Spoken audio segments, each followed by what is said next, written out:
Previously on AFTN. So what's been catching your drunken eyes this week, Steve? Steve? Steve, wake up. Hey, Steve. Oh, no, he's gone. He's absolutely pissed out of his head. He's fallen out of the boat, floating in Cultus Lake.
Do you know who's not on a boat? It's Steve Pander, and he's back with us. He's sobered up.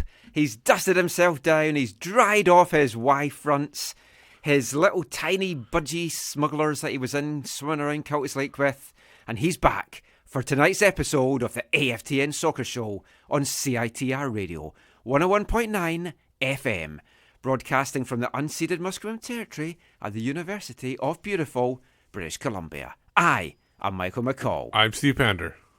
And I am Zachary Adam Eisenheimer. For some reason, on the other side of the studio, it's a big studio. I mean, let's be fair. And before we go any further, I mean, we've already had a couple of songs, but I feel it's time for another. Hello, hello, how do you do? We are the boys from New Bayview. We hate the scum from Cowdenbeath. We are his 5 top of the league. Say we are top the league. Say we are top the league. Yes, the Fifers going for promotion, unbeaten to start the season. Makes up a little bit for the Whitecaps' disappointing season. Does it for you, Steve? No, I'm okay. Well, he's a Man U fan. They're having a mixed start to the season. Haven't seen how Bayern's doing. I imagine just smashing it. Let's not talk about it. Oh. Mixed start to the season. Oh, okay. I don't know what Man U's doing at all, actually. Could look it up. I'll let you know later. Well, it looks like East Fife are carrying the thing. Don't worry, at least you're not sporting Kansas City. 7-Ups, anyone? Just have a little drink in the did you tweet that? I didn't check that. I didn't, actually. I just remembered it just now. But, yeah, the Whitecaps, amazingly, won a game. And not only that, it's official. The 2019 Whitecaps are not as bad as the 2011 Whitecaps, or at least in terms of points gained, 2 more, and wins secured, 1 more, than the very first ever Vancouver Whitecaps side. Ever. Ever. I'm taking the English Premier League approach of everything before the English Premier League started didn't exist. There was no English football until the Premier League started. But no, the Caps won 2-1.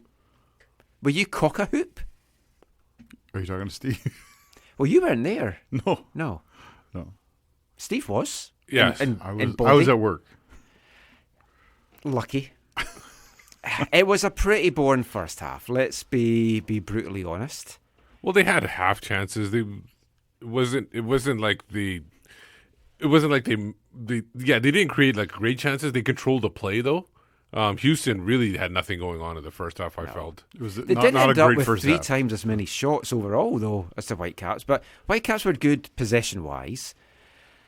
And I like, genuinely, I'm joking about the bit in the 2011 team.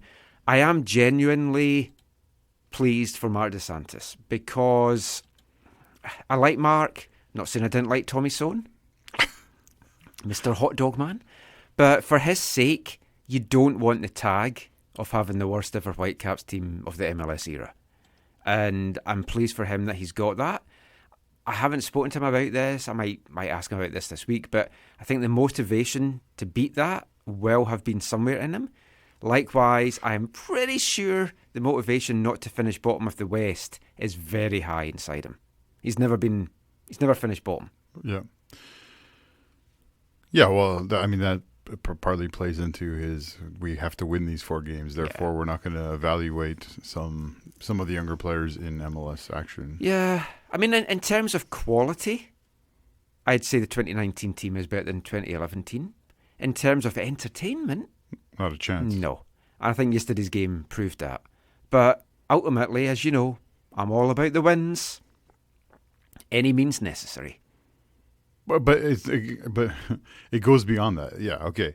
It Results does, is in a one. way. Entertainment, sure. If you want to talk about that's another. Look, but the I've overall, watched these 5 for years. Entertainment doesn't come into it for me. the overall feel of the season. Overall feel of the season is not good. But like No, I but said, compared to 2011. yeah. Oh well, yeah. Yeah, because it was all new. We had our shiny Yeah. new toy. We'd unwrapped it. Find there was no batteries included. But that was just...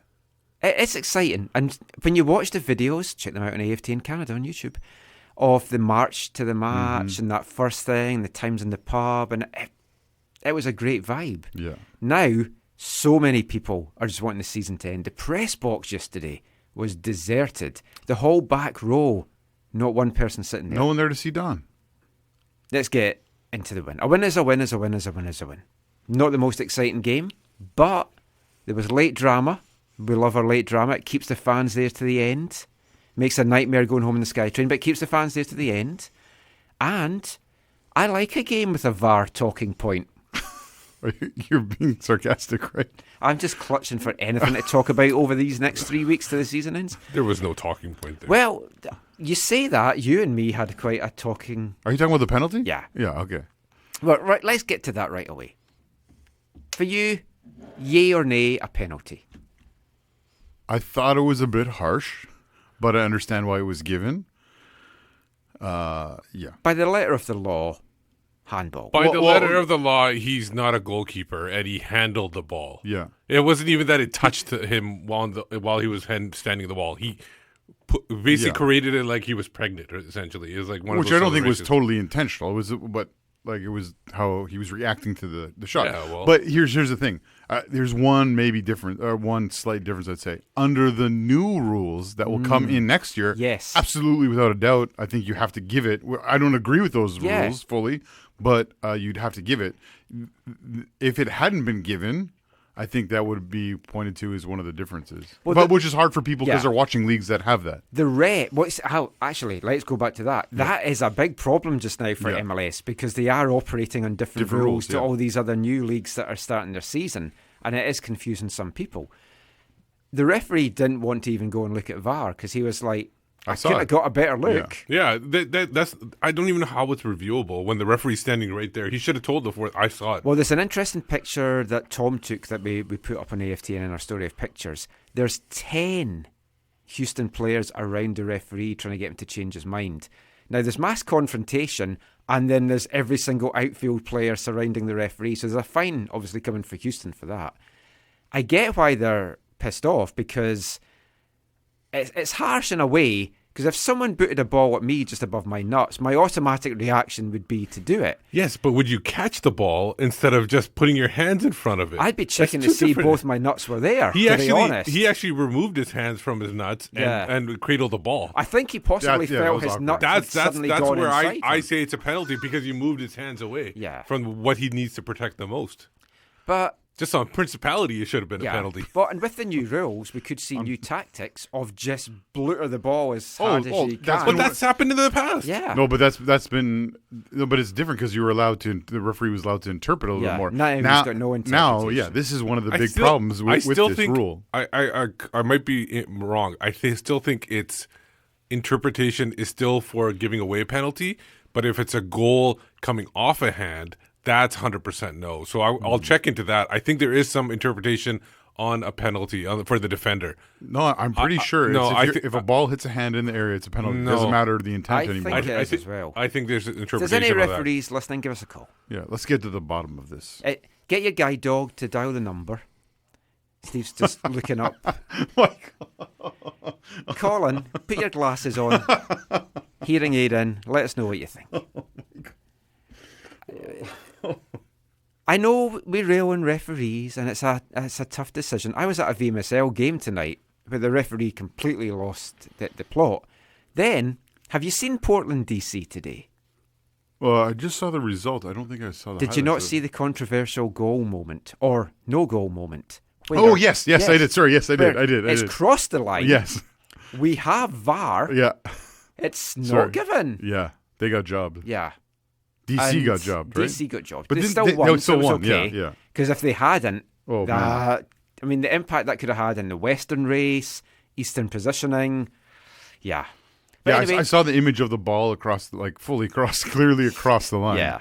It's like, it wasn't clear and obvious. How you can screw that up and how the technology doesn't work to show that was a goal. Well, they need to bring in the little wristband things. I mean, when the Women's World Cup was here, we got the whole demonstration of how it worked. We got to put it on. We got to feel vibrations going through us. I got to feel like my wife for a night. And it was great. I really, really enjoyed it. Do you want the handball rule? Yeah. I'll read it out to you. Okay. So these are the times the new rules. Yes, following a handball situation, even if accidental, will be a free kick or penalty.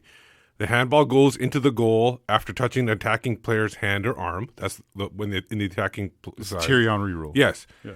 A player gains control possession of the ball after it touches their hand or arm and then scores or creates an opportunity. So that's the same attacking thing. Yeah. The ball touches a player's hand or arm, which has made their body unnaturally bigger.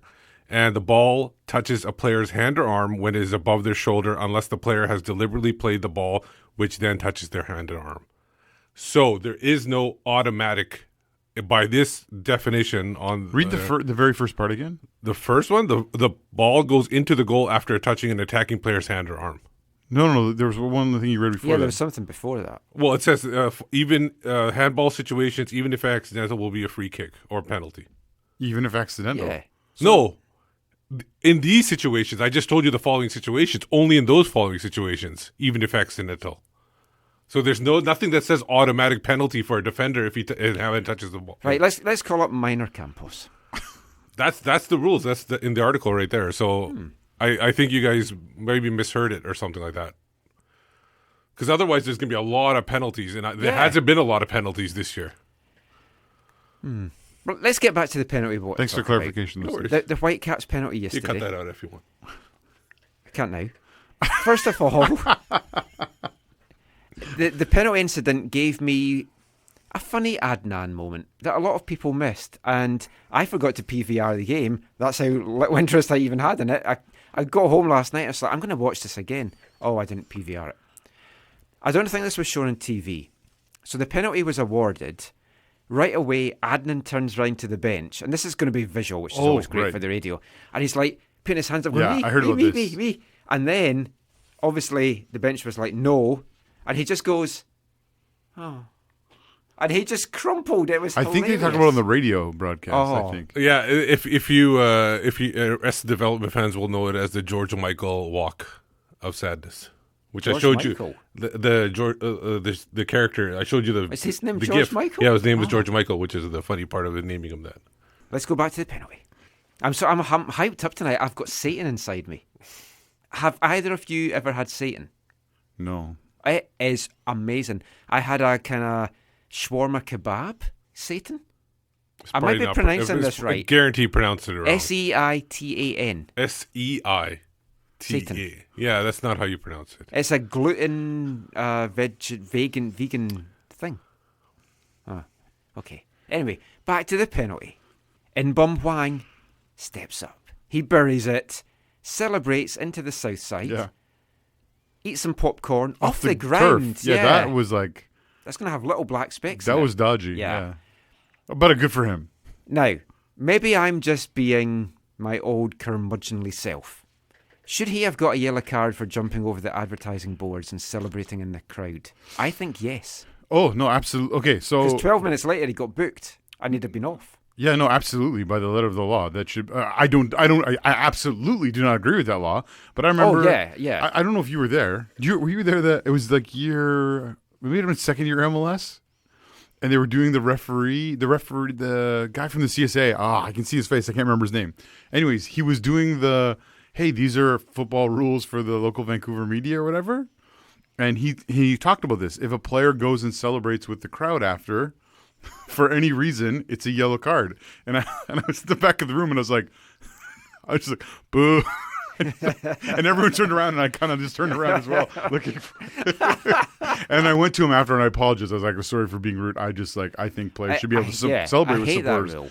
And he's like, and he explained to people, he's like, well, what if a fan has like a weapon or has something, and the player goes to celebrate, and the player gets hurt? What helped Wong yesterday was the referee, the smoke, and the referee turned round immediately and just walked away. I don't even think he had any idea that he jumped over. And then all the players were around the barrier. The barrier, so they kind of blocked Wang from being seen. And the smoke, like I said, there was a lot of smoke. But it was just as well, because 12 minutes later he got the booking and he'd have been off. We're not going to break down the game too much, because obviously these games don't really matter anymore. And plus we got to talk about George Michael. Yeah.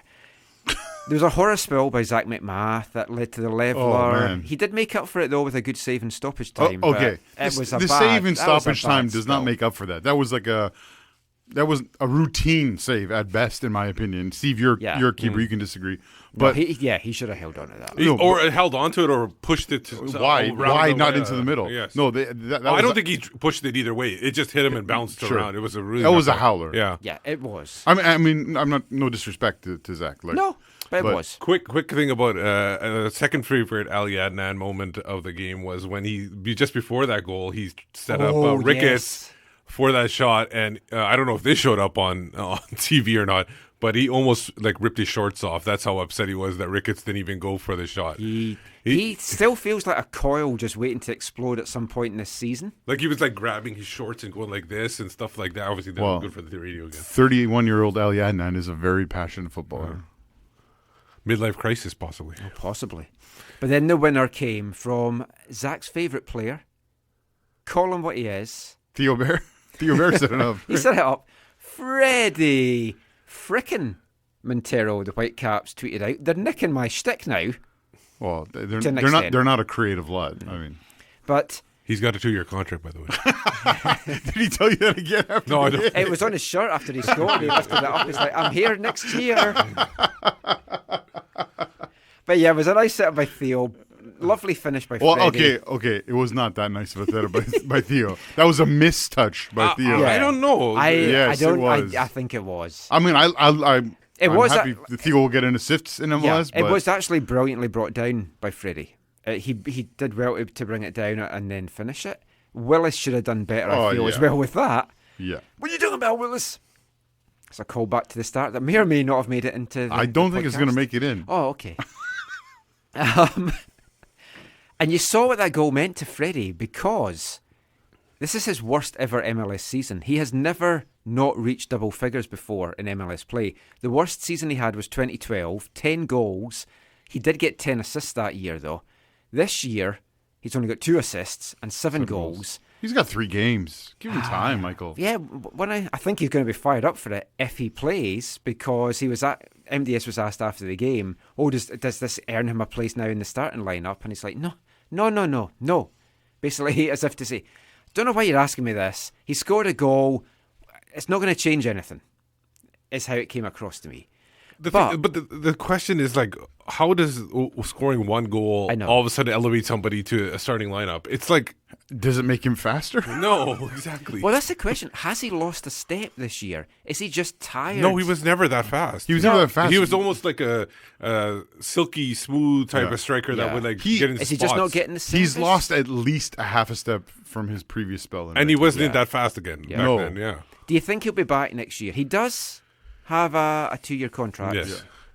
I think he's not going anywhere because no one's going to pay him what he's getting here. Yeah, He's got his coffee shop. But the thing is, I think some MLS teams that if they could afford him as a TAM player, they would. I They think would they have would as could have well. used him in the run up to the playoffs and into the playoffs, like off the bench, not as a starter, but off the bench. He would have been a really good luxury for somebody. Yeah, out there. but he's going to be here next year because there's no one who's going to pay that in the preseason. Yeah. Maybe you're right. Maybe next summer someone brings him in for the last I guess you don't few know months what of his his contract. contract Yeah. might be next year or whatever. That's fair. That's Overall, fair, it was a good game, I think, from Wong and from Adnan. I think it was Adnan's best game since he signed his contract. He was getting forward a lot. He was defending well. MDS talked about finishing the season strong. You referenced that earlier on. Wanting the best players out there because he wants to evaluate the likes of Chirinos and Ricketts. He told us weeks ago that there's no plan to play the young guys just for the sake of it, and he clearly would want to finish the season with a flourish. Is that the right approach, though, or should we be looking at some of these guys? It can't be just playing them for the sake of it. It's seeing where they're at in terms of playing at that Well, he's level. constantly saying Simon Coline is not at this level right now. Yeah, okay, that's fair. Yeah. and That's that's one player. understandable. He's only 17. But It's how like do you I don't know know that what people. unless you see him at this level? That's the thing. Well, 'Cause obviously he there's- did look good in the last game last But year. that was like last a game. That was a throwaway game. Yeah, Yeah. that was. Plus, he'll have some adrenaline going through him, Yeah. obviously. So. Well, again, I think it's lucky he didn't score in that game. Yeah. MDS this week said he does have an idea of who's going to stay. Of He course has an he idea does. of who's going to leave. Of He has an course. idea of the players he wants. Absolutely, yes, he said. We won't go into that just now because we'll do that in one of our many off-season shows that are coming earlier this season. I thought this was an off-season show. You told me. I guess it kind of is. But MDS and his coaching team, they're going to be away for pretty much 2 months solid from October to mid-December. Now, the club's search for their technical director is underway. Nolan partners have been appointed. And don't they have 3 scouts already hired? Yeah. And apparently, I heard that late in the post game show for the game that they already have people in like South America, scouts and everything. So that's where they essentially are spread all over the place. MDS missed training on Tuesday and Wednesday. He arrived later on Wednesday, but he wasn't out there on the pitch on Wednesday. I would put my money on him being on a scouting trip to LA to watch Peru-Brazil. To me, that just made a lot of sense. We're signing Neymar? Shh. We weren't meant to break that yet. I hope not, because I hate him more than Nani. And you know how much I hate Nani. I saw a really weird haircut of his the other day. I don't know, from years ago? Nanny? No, Neymar. Oh yeah. What was that? He's had some weird ones. Yeah. Some weird thing in front Yeah. of some fringe thing. But for me, like this search for the technical director, why start it now? Because it's going to take a couple of months probably to get the man. So you've already... Or woman. Or woman, but the man. You've already written off a big chunk then of the off-season and you're having your coaching staff going to have to do the scouting themselves. It just seems stupid. Sir, when they should have started earlier? Earlier, yeah. Oh, well, I mean... Like 4 years ago, 5 years ago. Well, yeah, obviously. 2011. Mark DeSantos is not the first coach to ask for a technical director or a sporting director at the club and was denied initially. I mean, DeSantos was denied initially. He asked for it when he came, right? So we know who's to blame for that. They just didn't want to spend the money on it. Yeah. So if you want to blame people, blame Greg Kerfoot, Jeff Mallett, Bobby Leonard-Uzzi, Rachel Lewis. That's who's to blame Well, for actually, it. you usually blame for... No, but that's who's to blame for that decision. Look, our club liaison, meter greeter, is not to blame. He told us that himself. Okay, so then it's just Greg Kerfoot, Jeff Mallett, Yep. and maybe Rachel. There definitely appears to be a change in philosophy for building next year's squad. He said if everything goes to plan, the team will be much more competitive. But we've seen a lot this year that the best laid plans of mice and men go after glee. To quote the famous alcoholic Robert Burns there. He also said this week, I've learned a lot. Who, Robert Burns? He's dead. Okay. He didn't learn to stop drinking. That's ultimately what killed him. But MDS said he's learned a lot. About losing? Probably. Sorry. That's not a shot at him. He says, for us to have a model of play and recruit to maximise that model, for me to do it was a mistake. Our window is too big. We have to focus on the best players possible we could bring to the club, and then finds the mould that fits those players. So you heard it here first, 4-1-5 next season. Oh, so that's...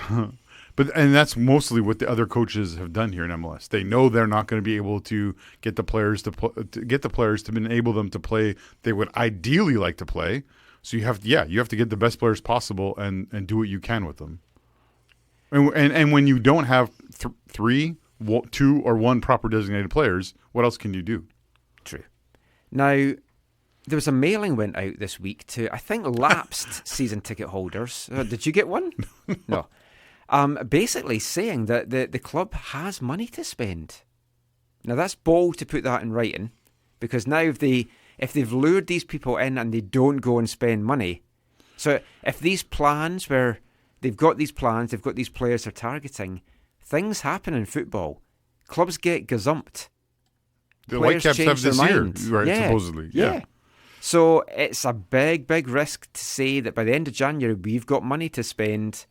Everyone's now expecting it. I mean, everyone knows they've got the money to spend. Yeah. And obviously the 1 year bond has now matured at the 0.5 interest rate that they got.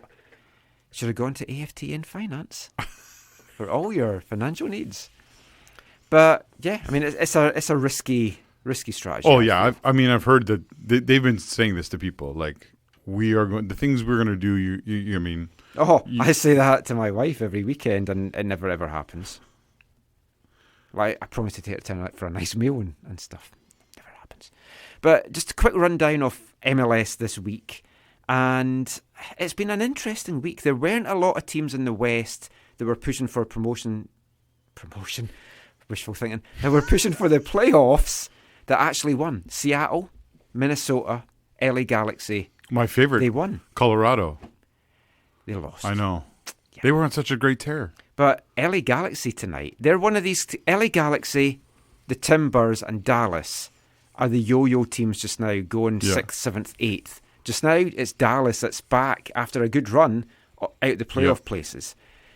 LA Galaxy issued a statement tonight, ultimately ending Sporting KC's playoff hopes, but restarting the Johnny Russell to Vancouver rumours that I say to Mark DeSantis every time I speak to him.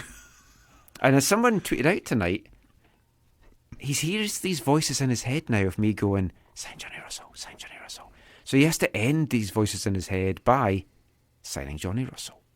Anyway, we'll be back with some more fun MLS chat after this. Hi, I'm Mark Dos Santos, and you're listening to the AFTN Soccer Show.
Welcome back to the AFTN Soccer Show on CITR Radio, 101.9 FM.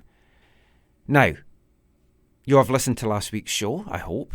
It was our 1979 NASL Soccer Bowl special.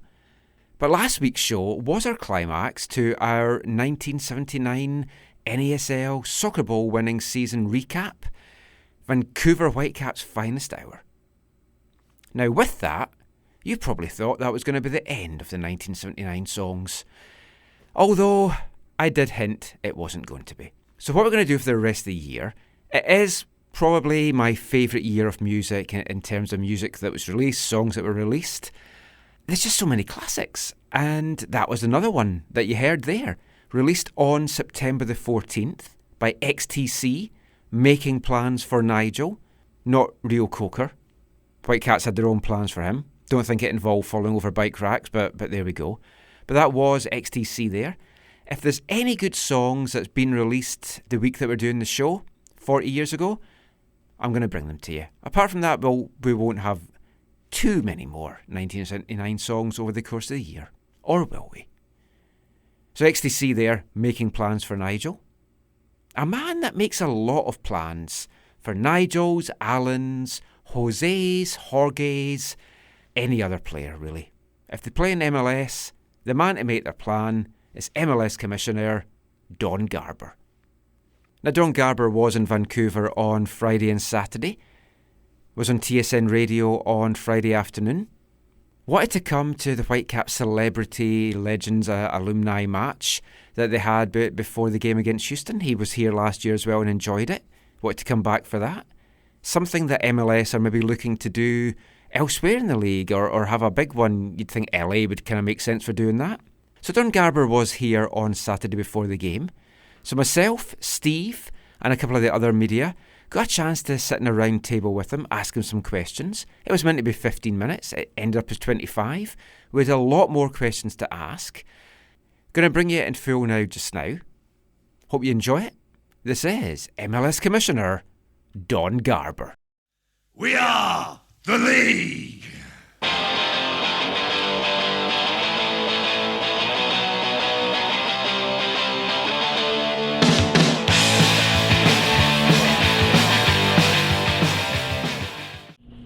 My second time here to witness it and support the Whitecaps as they try to continue to give back to the community. We're very much, we had our first skills competition at our All-Star game this year, and we're thinking about how to maybe even expand that. And is there a world where we could have a celebrity game?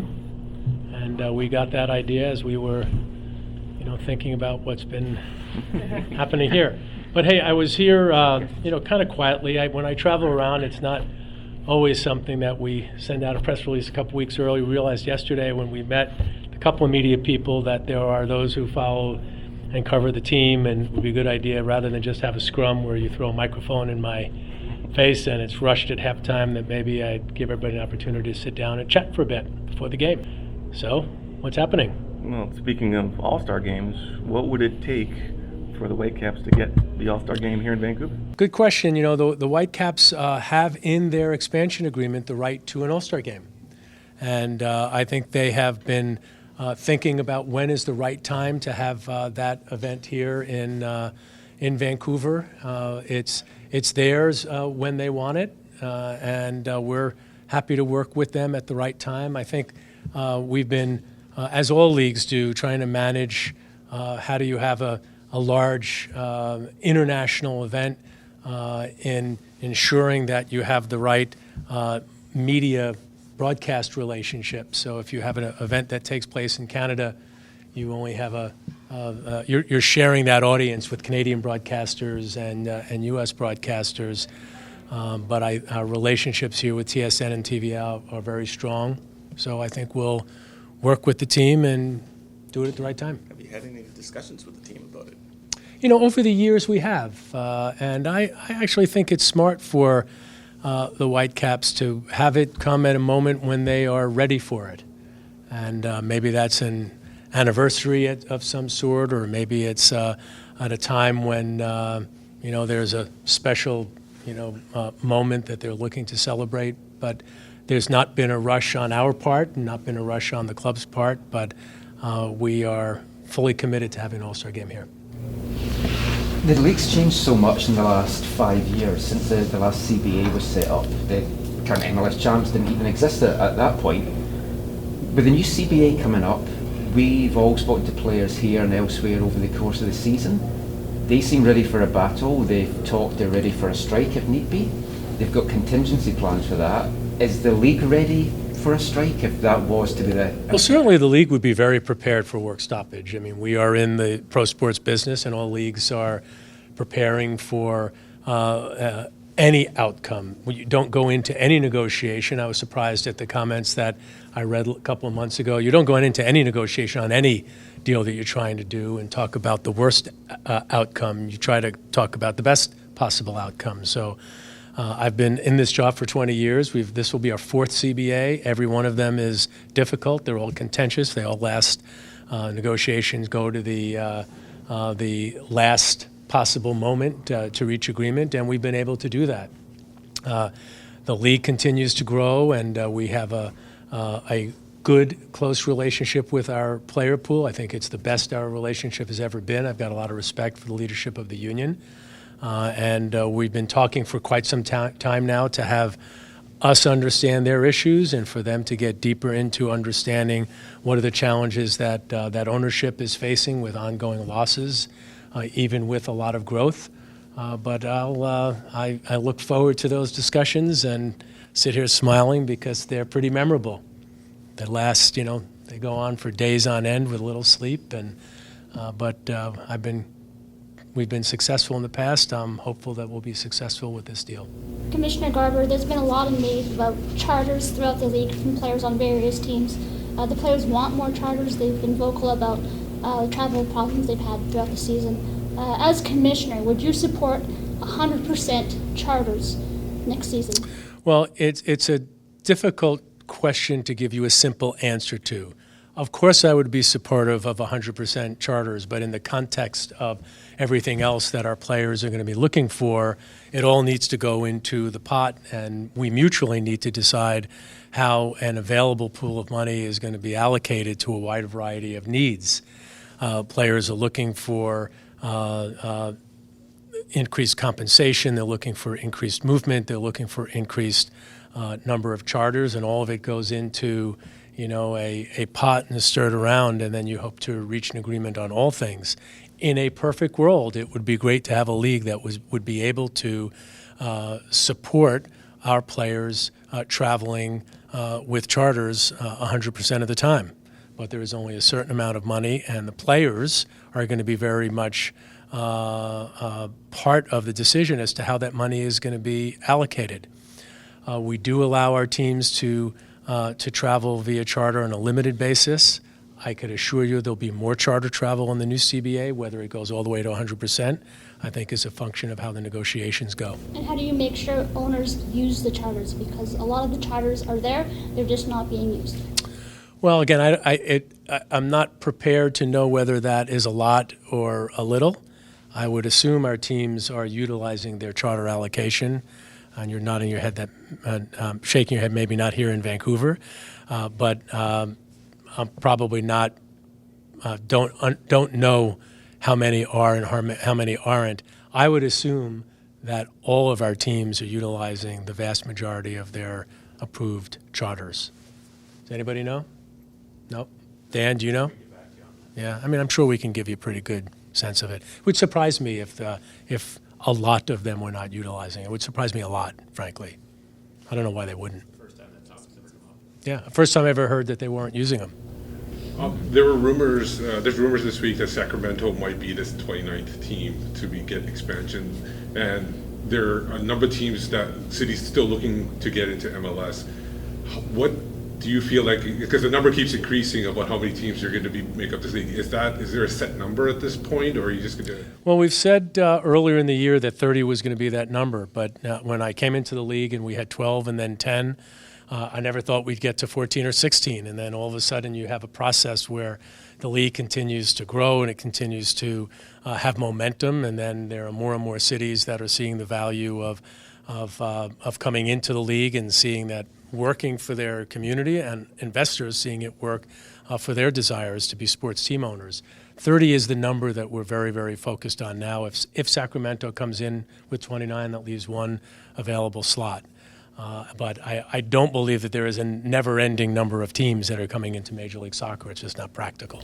If there is a magic number, like say even if you go to 32, a lot of leagues are at 32 in North America. If you get to 32 and there's still cities wanting to come in, how much do you fight for the lesser teams that might not be successful, where there's relocation or something? Like last year, Columbus almost got relocated in Austin, but it kind of got saved. That kind of got saved. It definitely was. A lot of hard work went into that. Like, how much do you fight for those teams that have been around for long that might be struggling? Well, again, regardless of the size of the league and regardless of an expansion strategy, all leagues are working on how do you ensure that your teams that are not performing as well as you'd like and the owners and fans would like, they require a lot of attention. And in our league, that's no different than any other league. We, the league office, spend a great deal of our time working with some of our teams that are not doing as well as they'd like and not doing as well as their fans would like. And a lot of time, effort, and resources get applied to that. But that's not a function of expansion.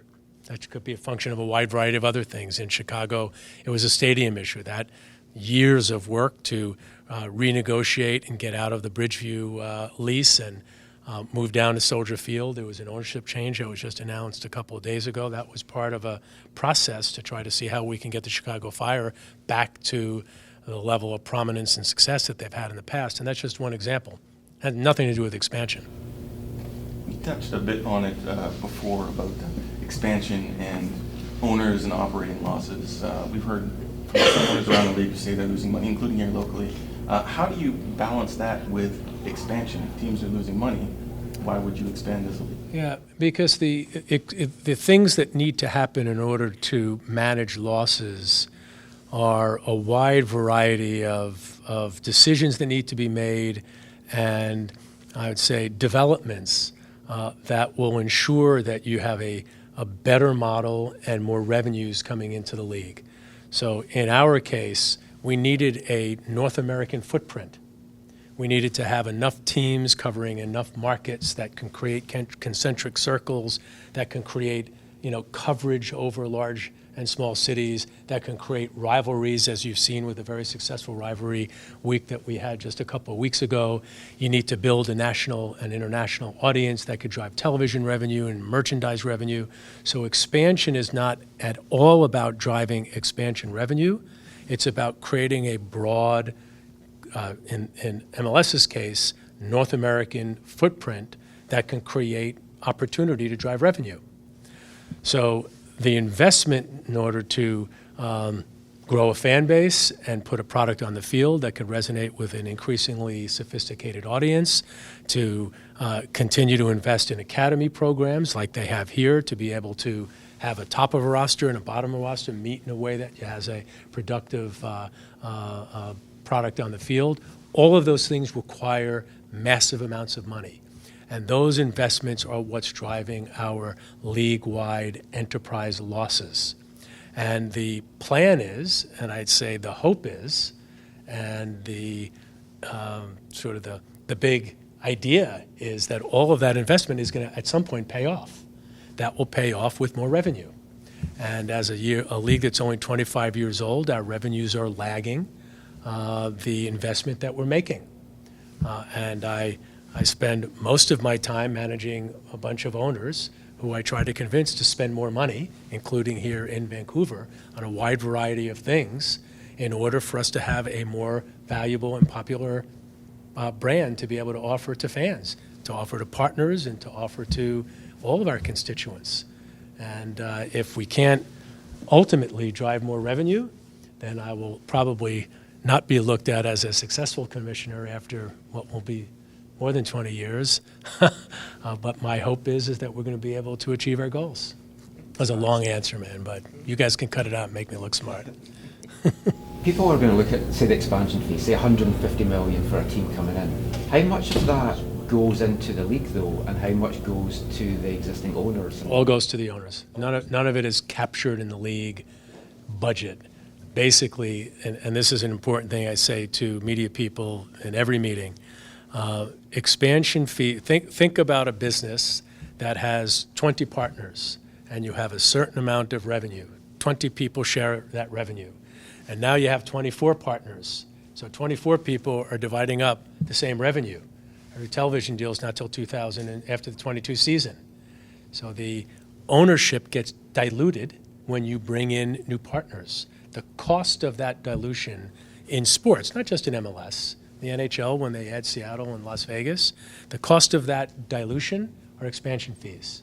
And if you would think about if you're an owner of a business that only has, let's say, 20 owners, and if our plan of investing more is going to ultimately deliver a lot of value, at some point, if it does deliver, whatever that expansion fee is a very, very small price to pay for owning what will be a very valuable team at some point, or a valuable business at some point, because long-term, we really believe that this is going to work. And all of those fees are distributed equally to our owners. The league budget doesn't capture it. Don doesn't get a piece of it. Neither does, Charles or Dan. It basically is the price paid to buy into a share of the company. That make sense? Commissioner, I know you mentioned yesterday on TSN that the pathway to success for each team isn't necessary. It's something that's owner and organizationally driven. But in regards to homegrown players and youth academies, is the league happy with the current sort of arrangement of development squads playing in various USL leagues or exhibition and other things, or is there an ideal structure long term for bringing these homegrown players and kind of grooming them for the MLS level?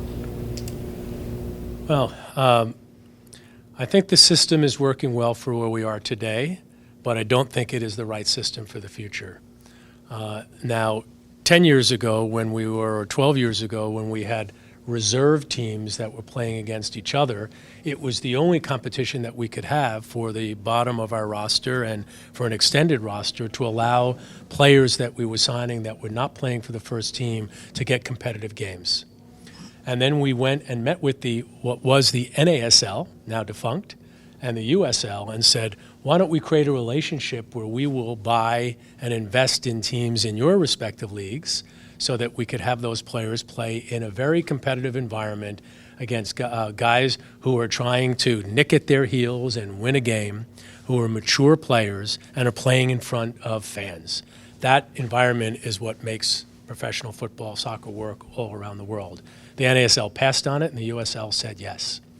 And then over the years, the USL has continued to develop their model. And then now the question is the USL, are MLS teams in the USL the right structure going forward for the USL or for Major League Soccer? And those discussions are going on as we speak to try to figure out what the best format is or best structure is going forward.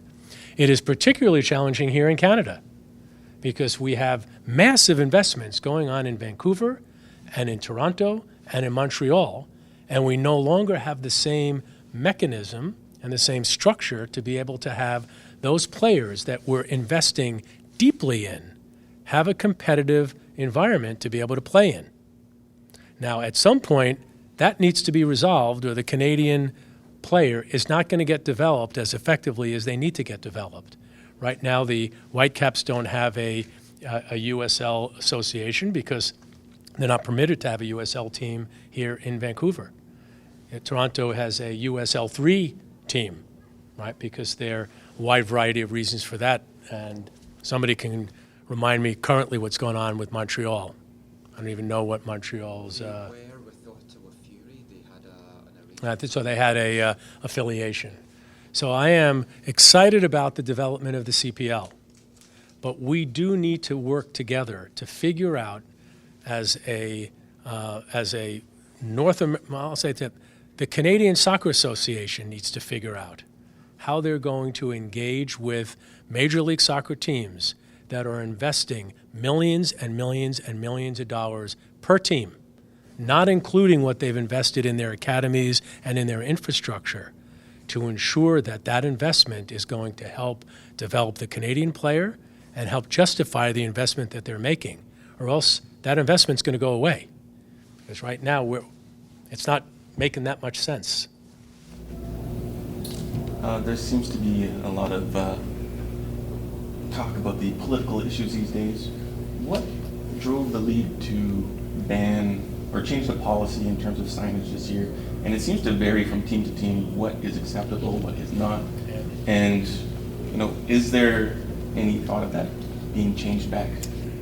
Well, I'm going to answer the third part of the question first, but it's not the answer to your most important part of your question. There is no varying decision. There is no varying policy team by team. There is a league-wide policy.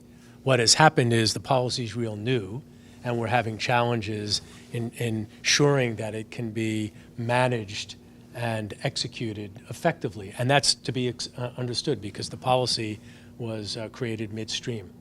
And the reason we created the policy is because we were managing what was the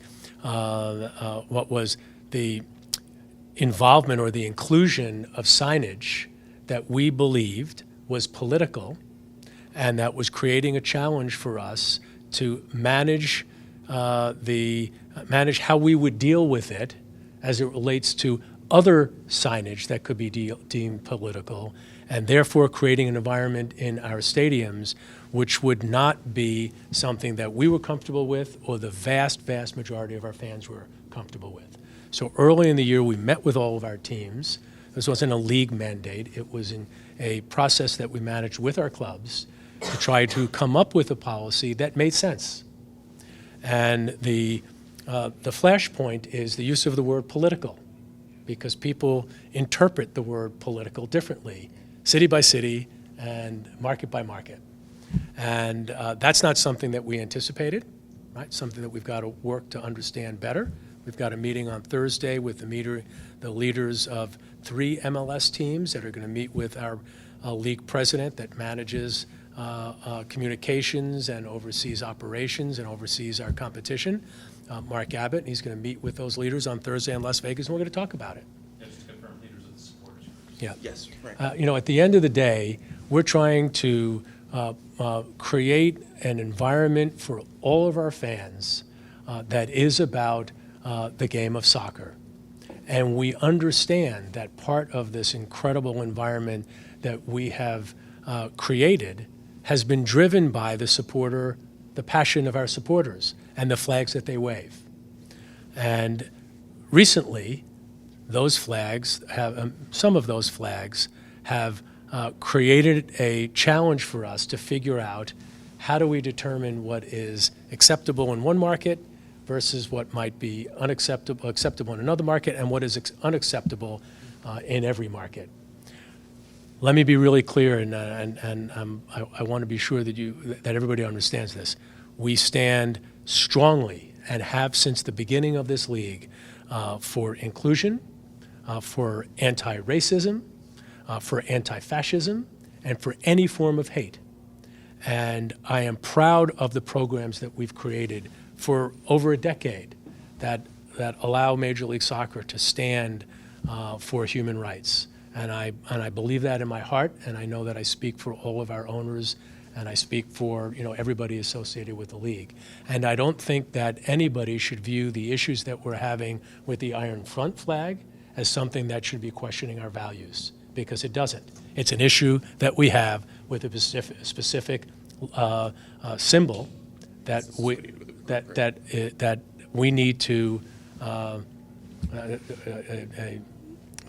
issues that we have with a specific symbol, and that's being tied up in questioning what our values are.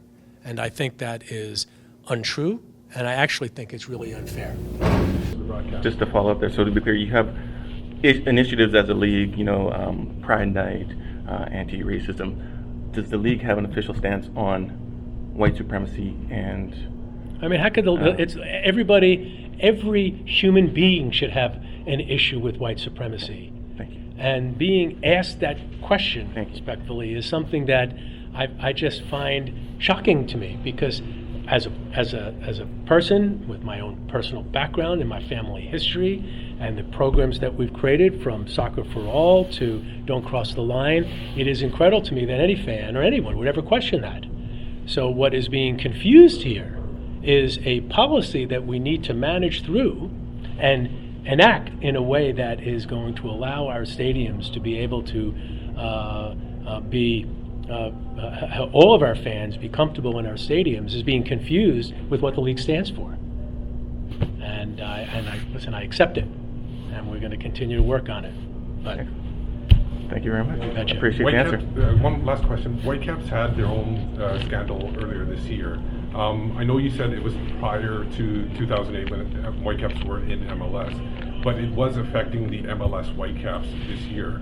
At what point does the league office kind of start talking to the owners to get them to start dealing with it in a way to kind of get it all off the headlines? Yeah, I don't think the league. I was in constant contact with Greg Kerfoot, with Jeff Mallett, with Rachel when this issue was front and center here in Vancouver. But it wasn't about the league getting involved to instruct them to do anything. It was letting them know that we were here to support them so that we could together find a way that this club could deal with what was a really, really challenging situation.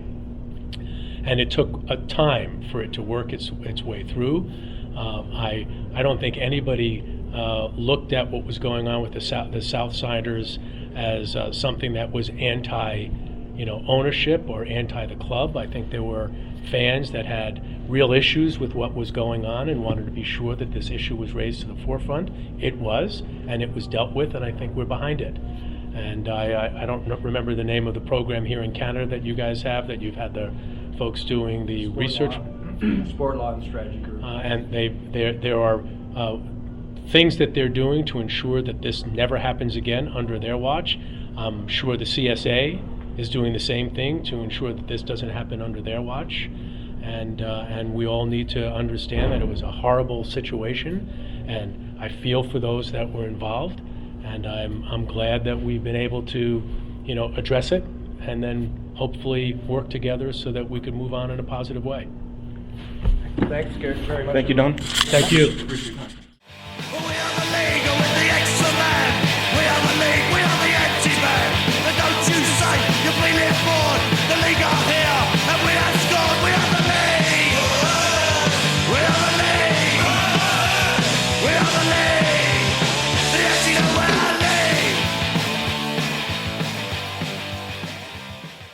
So that was Don Garber there, talking about a lot of things. There's a lot of things that we're going to need to unpack from that. And we're going to do that after this. Hi, I'm Carl Valentine. You're listening to the AFTN podcast.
Biffy Clyro there. This golden rule. Our artists of the month for September. You like that one? It was nice.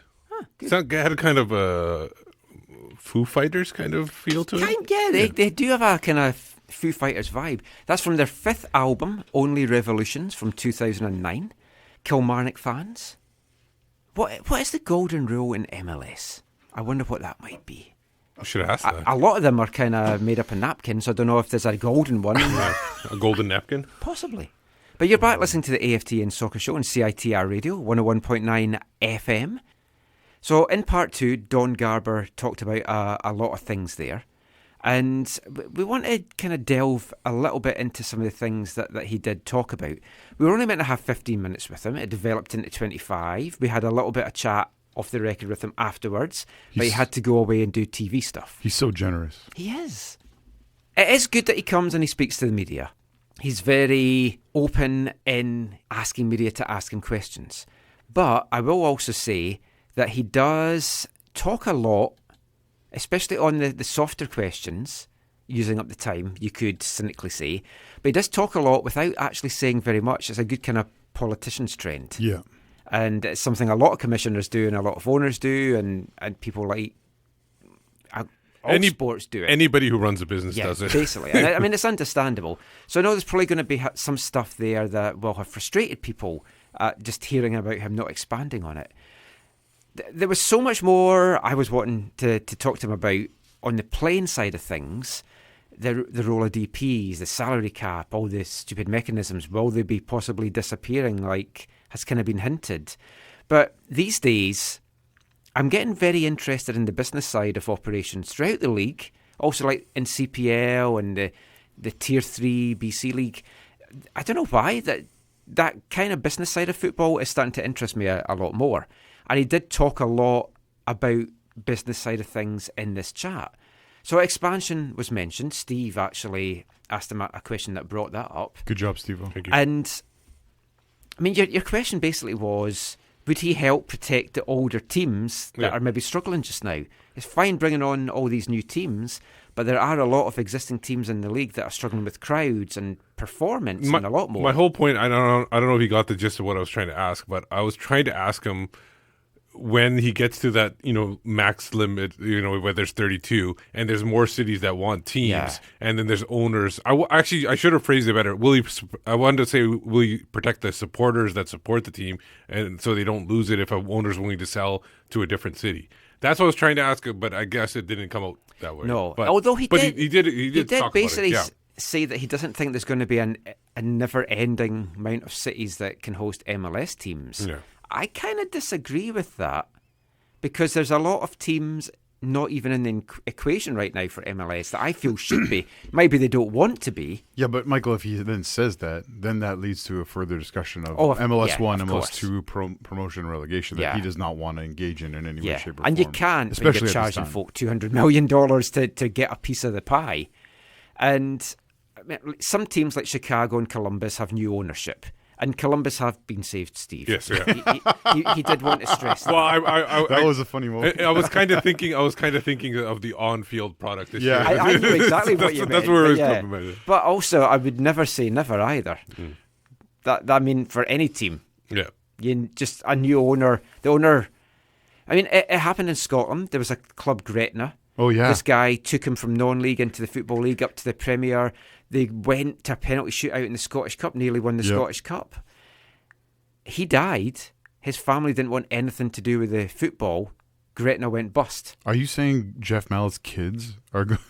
No, I wasn't using Vancouver as an example. But what's his name? There was a Whitecap. What's his name? The keeper. Oh, the keeper from England for the Whitecaps in the USL era. Phil Parks? No, in the USL era. Oh, USL era. He was from. Wasn't he connected to Gretna? Or maybe after or before? Oh, I'm not sure. English? Tony Kegg. Oh, maybe. I think he was connected. I think he played there before he came here, I think. And that's one of the reasons why he came here, I think. But Chicago and Columbus, they've got new ownership and they've got a new vision. But with what he said, I mean, he was positive that he wants to try and help the teams and he spends a lot of time talking to the teams that are struggling just now. I feel fans do have a right, though, to be worried because you look around the league and I know it can't just be based on attendances, but some of the attendances this season must be scary as hell for the clubs. Because what's the number that's down this year? I guess we won't know to the end of the year, but it's down. It's the midway mark was down. Yeah. I mean, even here in Vancouver, you see that it's down, and we've always been consistent. Even when we've not been doing well, we've always had the consistently high numbers. It was 17 announced yesterday. Yeah. And it was probably, 14? Yeah, I would maybe even see less. Well, although it did fill up a bit towards the end.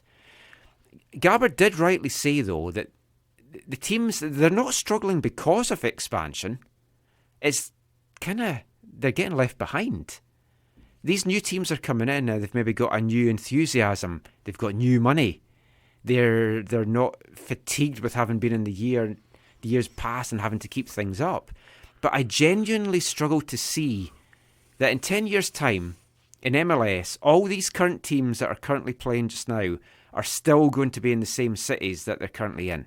I hate that. Yeah. But it's an aspect of North American sports that's very real. Well, the whole Austin-Columbus thing shows the league's true colors, right? So, Steve, if you wanted to press him on this, you could have said, like, well, look, you guys backdoored Austin.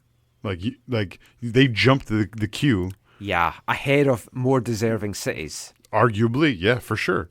And so, like, that's an example that shows their true colors, that they care more about the markets or the communities they have and the amount of money they can make from the expansion fees. Yeah. It was weird when he talked about the expansion fees, how he was just like, well, actually it was good because he clarified a couple of things. And he's on the record as clarifying a couple of things. One, he said, none of that money goes to the league. Yeah. It all goes to the owners.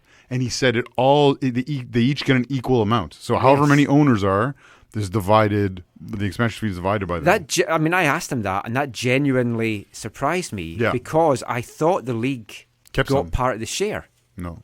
Like, I thought they were one of the shareholders. So when he said the league gets none of that, it's like, well, yeah, no wonder you're losing money. What kind of business model is that? But as he explains it, it's like you're buying into a business. So the way he explains it makes sense, but surely the league should get some of that expansion money. Sure. The other thing, but the thing is the teams might pay it back to the league through their, because I think the owners have to support the league in a way, don't they? Or like, where does the money come from? I don't know. The league office.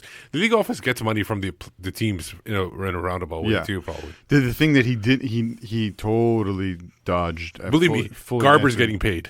You don't have to worry about that. The thing he totally dodged was saying that those money actually offset their losses. He never talked about the operation loss on the football side of things and how the money from expansion is either offsetting that or how close it is to offsetting that.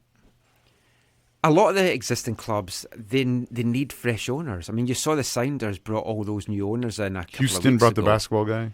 And that, I think, is the key to these existing teams staying fresh. You need new money in. And as much as I hate the Sounders, as much as I didn't have an idea who most of the people that the Sounders brought in as the owners were, it's really good business sense by them to do that. The Whitecaps need to look at freshening up the owners of the Whitecaps. I can't see it happening. Yeah, that's not going to happen. But they need to look to do that. I would be shocked, wouldn't you? I'd be very shocked. Now, teams are losing money. It's what we constantly hear from MLS. And I do believe that if the owners are getting all this money and it's not getting ploughed into the teams, yeah, of course they're losing money because attendances aren't going to sustain them. No. The TV money is nowhere like other sports in North America or football around the rest of the world. But J.J. Adams raised a good point. If these teams are losing money, why keep bringing on more teams? Yeah, because then you're just like diluting, watering down, diluting the pot. You are diluting it, but it helps and I think he mentioned it. I can't remember if he mentioned it or not. He did. You need to have, for a U.S. media market, you need to have spread out things. Now, I'll use an example of the NHL. The NHL had all those southern teams that they brought in, Arizona, Tampa, Miami. Nobody expected. Why would you put hockey teams in those places? But it has kind of helped because they're able to. The media market, the national media market, has more of a where they can produce different games from different places, so it helps them that way. I think he even said, like, oh yeah, the expansion, it's not about the fees. He's like, it's about having the right mix in the right places and the right grouping. And he mentioned that the TV deal expires in 2022, which is 1 year after they have to negotiate with the union, yes. which helps them because they don't have to show them that new money that they might potentially get in. And interestingly, the end of 2022 is going to be right in World Cup time in Qatar. Yeah, because it's December 2022. And that deal was, when it was struck, was their highest ever deal. Now it's connected to USSF because it includes the American national team games, and it was around $90 million. So I mean, if I remember correctly, as Steve mentioned, he did talk about creating a North American footprint. So you've got pockets all over the US media market covered, And yeah, that makes complete sense. The more it covers, then the more they can attract national sponsors and TV deals and stuff like that. He said the hope is, and the idea is, that at some point it's all going to pay off with more revenue. Now, that to me is a flawed and dangerous business model. Pyramid scheme, you could say. I wouldn't be so cynical, but that to say we're hoping the more we bring on that we're going to increase our revenues. So you pay us all this money, we'll bring you on board, and by you joining, we're going to get bigger. So we're going to get money, and then you're going to make more money. When the next team pays more money, you'll recoup some of your money. That to me, I'm not saying it's going to be like the NASL and it's going to go completely tits up. I think it would take a lot for that to happen. But there's a big danger that there's going to be a big implosion at some point. That is not a sustainable business model for me. No, from the outside, and we don't know all the ins and outs again, right? We don't know all the details of the Sum stuff and what they're getting, and because I think a lot of the sponsorships are through Sum. Yeah, I would just say, because folks say, "What? You're not a businessman? What are you talking about?" I am a trained business person. I'm from a financial background, and I work with businesses, setting businesses up as a manager in a bank. And you were so helpful in writing mine and Steve contract. Yeah. So I do know a little bit about flawed business models. I've seen a lot in my time. And to me, this is a much grander scale than I dealt with, but it's a flawed business model. Oh, absolutely. It might pay off, and everyone's going to be rolling around like Scrooge McDuck in his big wad change. But here's the thing, like, they don't tell you everything, so it's hard not to believe that that the expansion fees aren't keeping there them has to be more. Okay, yeah, more to it that's come out. Now, Garber says he spends a lot of time encouraging owners to spend more money, and he said including here in Vancouver. Yeah. I'd love to hear those conversations. I can imagine how they go. So the line's a bit bad today, Don. I'm struggling to hear you. Ultimately, spending money does drive more revenue because if you've got a more successful team, you've got bums on seats, you've got more jersey sales, all that stuff that goes with it. It's a long-term business venture, but this is a modern world. And this is the issue I have with CPL as well, because you're not going to make money in the CPL for 5 or 10 years. A lot of businessmen these days, people that want to invest, they want a quick return. They're not prepared to wait long-term to see things maybe come good. You need to find the right people that want to do that. And is there enough people that do want to do that and don't just want a quick return on their money? Yeah, there are people, there are owners like that, but there are also owners that one thing is looking for a loss, in fact, in order to maintain their own financial books. There are also some that enjoy owning a team. It's almost their personal plaything. Well, it does come with perks. Yeah, so there are different people out there. Yeah, I agree with you there. But anybody who's investing in sports, they must know that there's not 100% chance. Unless you're in one of the top leagues, there's not 100% chance you're going to be making money right off the bat. Now, we talked about all the money side there. And, of course, the CBA is coming up. And every year when the CBA comes up, the league, they plead poverty to the players and to the union. And it's going to be the same this year. You know it. They're already saying things in all this media about, all these teams are losing money, blah, blah, blah. That you're buying a share in the company. It's not that the money's getting ploughed into it. Now, the players are seeing all this expansion money. Yeah. It must be hard for them to see it and to stomach it, that the rich are getting richer, as always, the owners. They're not sharing the wealth. And I know socialism's not a big thing in the US, that people like to share the wealth. But for the players to sit down and be told, we've no money, you've just got all these teams coming in for multi-$100 million deals. I don't think the league can keep coming with that. At some point, it's going to reach breaking point where the players are like, okay, we're going to test you with a strike. We're going to see if you are happy to just string us along like this. And the strike talk is ramping up on the union side, Don Garber not happy that strikes are getting mentioned, as he mentioned there as well. But he also fired back saying, "Oh, we're ready. Oh yeah, we're prepared for." But he also said that anybody who's in a negotiation has to be prepared for the worst case scenario and the best case scenario. I mean, they will be ready. This will be a nightmare for them to bring 2 new teams into the league. One of them being Beckham's Miami. And you've got a strike, and the season doesn't start in time. Then we'll give Beckham time to build the other stadium. Yeah. Get the arsenic out. Get Messi in to play with David Norman Jr. There you go. He's a lucky man, Messi. Dream team. Yeah. The charter issue, obviously raised. That was awkward. I bet you there was a couple of awkward things that he said. I bet you he felt awkward when he's like, "Oh, they don't use them here." Yeah. What? If he doesn't know that. I am stunned. I think he was playing stupid. I think he was taking a veiled shot at the owners. I think that's what it was.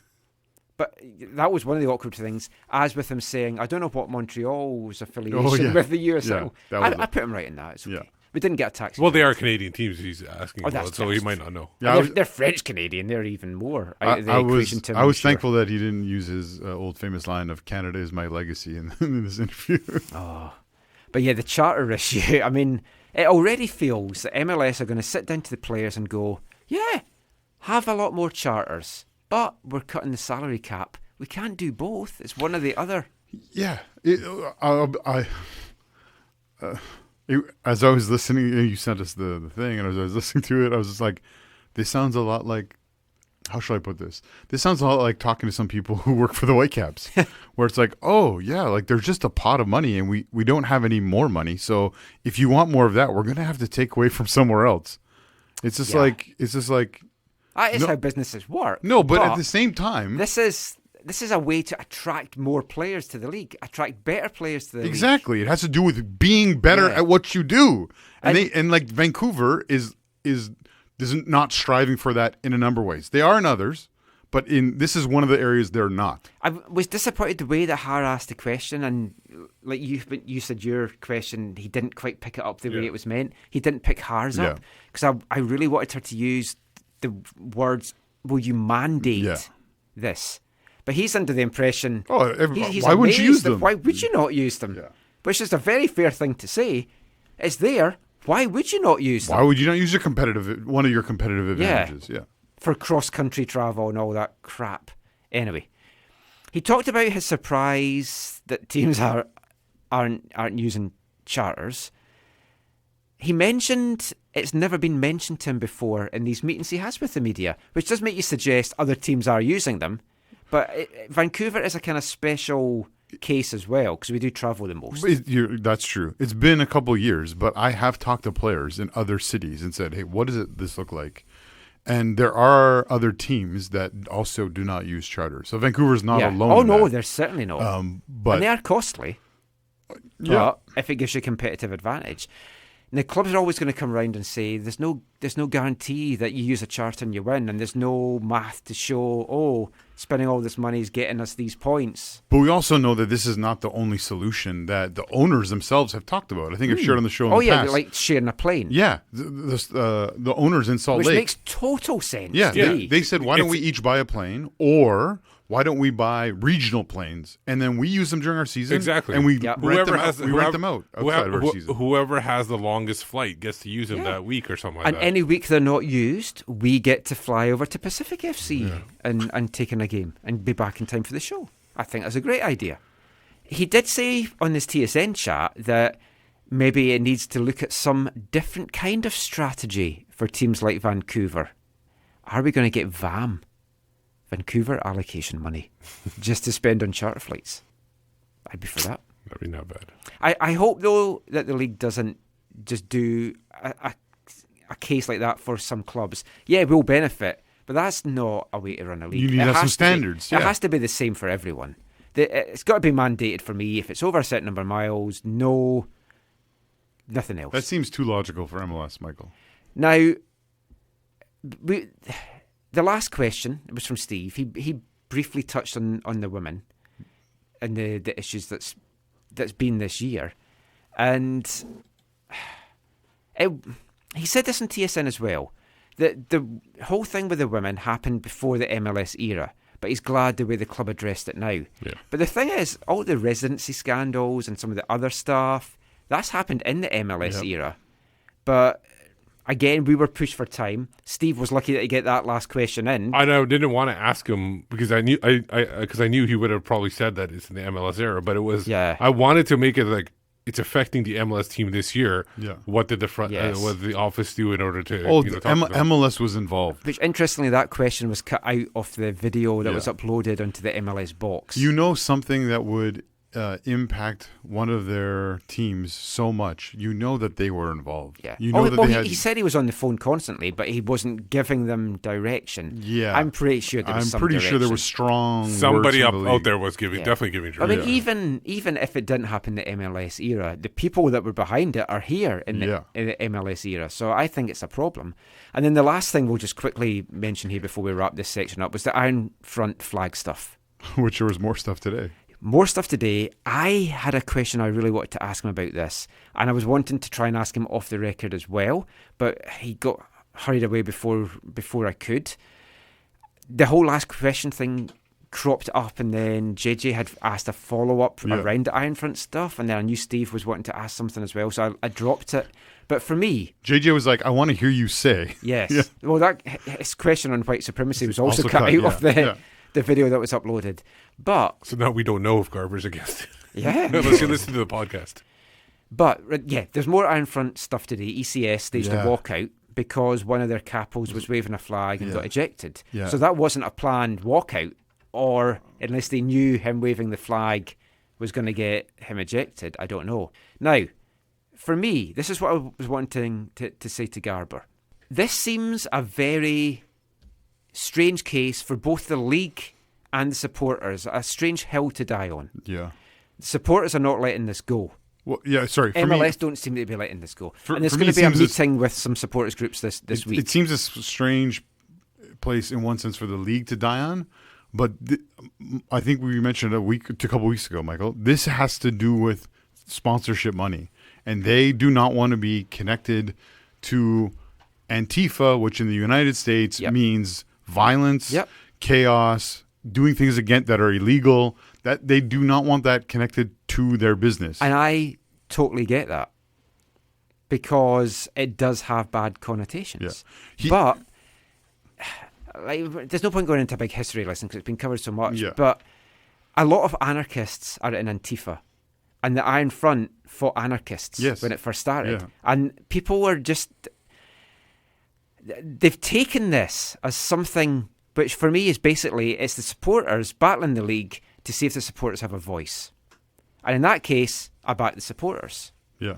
But it's like, where do lines stop? And we had this big discussion yesterday afterwards amongst ourselves because an example I gave, Celtic, their supporters regularly bring Palestinian flags to games. Right. It was an issue in a UEFA match when they did it and they were playing an Israeli team. Yeah. Because then it was seen as a political statement. So when is a country's flag a political statement? If it's deemed always, then why are we displaying flags at the start of games? And it's a fine, slippery slope. Yeah. And I don't know why the MLS want to go to battle with this so much, because for me, this is the way to test it. The last game of the season, all the supporters groups, en masse, if they can get them into the stadium, that's the problem.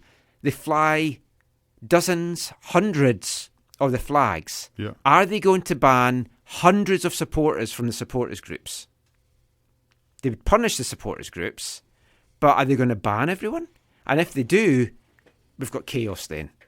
And for me, the league's just falling apart. Yeah. One of the awkward things that he mentioned in the interview, which I guess they'll approach us of we're trying to be transparent and whatever, but it was extremely naive, foolish, if you will, when he said, I think it was like, we didn't understand that there'd be such a differing understanding of the word political in our messaging. Yeah. That was just like mind-bogglingly foolish.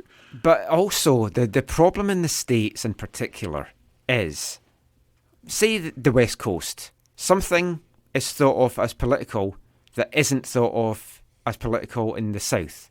Say a Confederate flag. something that is considered political in the south, say the Iron Front thing, is not considered political on the West Coast. So you've got pockets of the country that do not even agree what is political and what isn't. And what one group thinks is political, the other group doesn't. And this is where it's just a whole mess. And I don't see any way around this now without these protests going on and on and on. Yeah.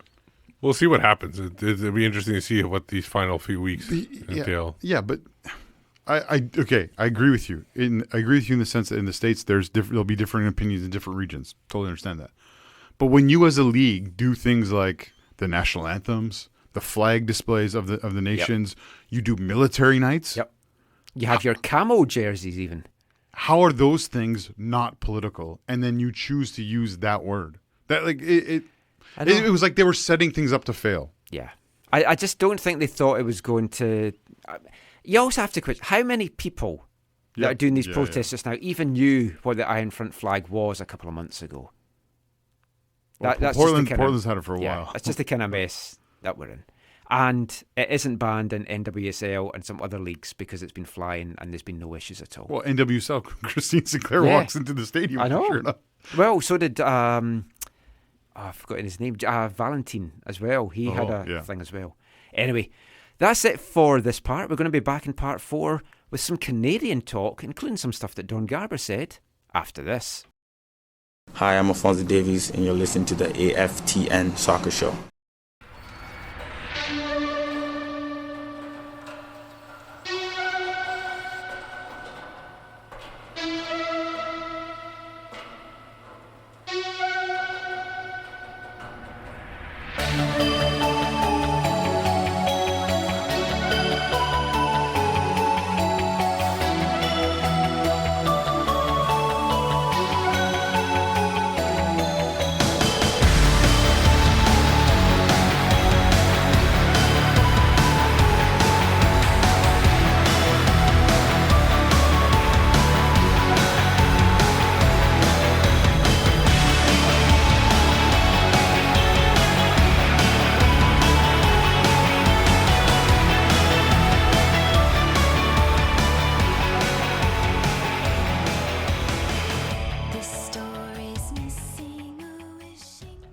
Welcome back to the AFTN Soccer Show on CITR Radio 101.9 FM, broadcasting from the unceded Musqueam Territory at the University of British Columbia. What was that song, Steve? A Canadian band, The Birthday Massacre. I think we played them early, a couple of weeks ago, but this is a different song called Kill the Lights. Good. I liked them when you played them before. I'm going to have to check them out. Where are they from? Somewhere in Canada. Oh, okay. I think it's Ontario. I think you did mention that the last time, yes. We played a Canadian artist because we don't just play Scottish rap and Scottish punk and Welsh stuff. Mostly we do, but we don't always, because in this part we're going to talk Canada. We're going to talk some more of Don Garber's comments. We're going to talk about Canadian development, tying in with an article that I brought out tonight. We're going to look at CPL and, of course, the national team. You got off to a cracking start of sorts in the CONCACAF Nations League. But let's just get back into the Don Garber talk. There was a little bit of interesting stuff that came out from Garber there about the game in Canada going forward, or rather the development of Canadian players. Like I mentioned, I would have liked to have asked him what happened about the whole Canadian DP that was mooted 2 years ago and they would get subsidised and stuff like that. Obviously, when Atiba said no, I think that kind of fell out the window with it. But who knows? Maybe it'll get used somewhere down the line.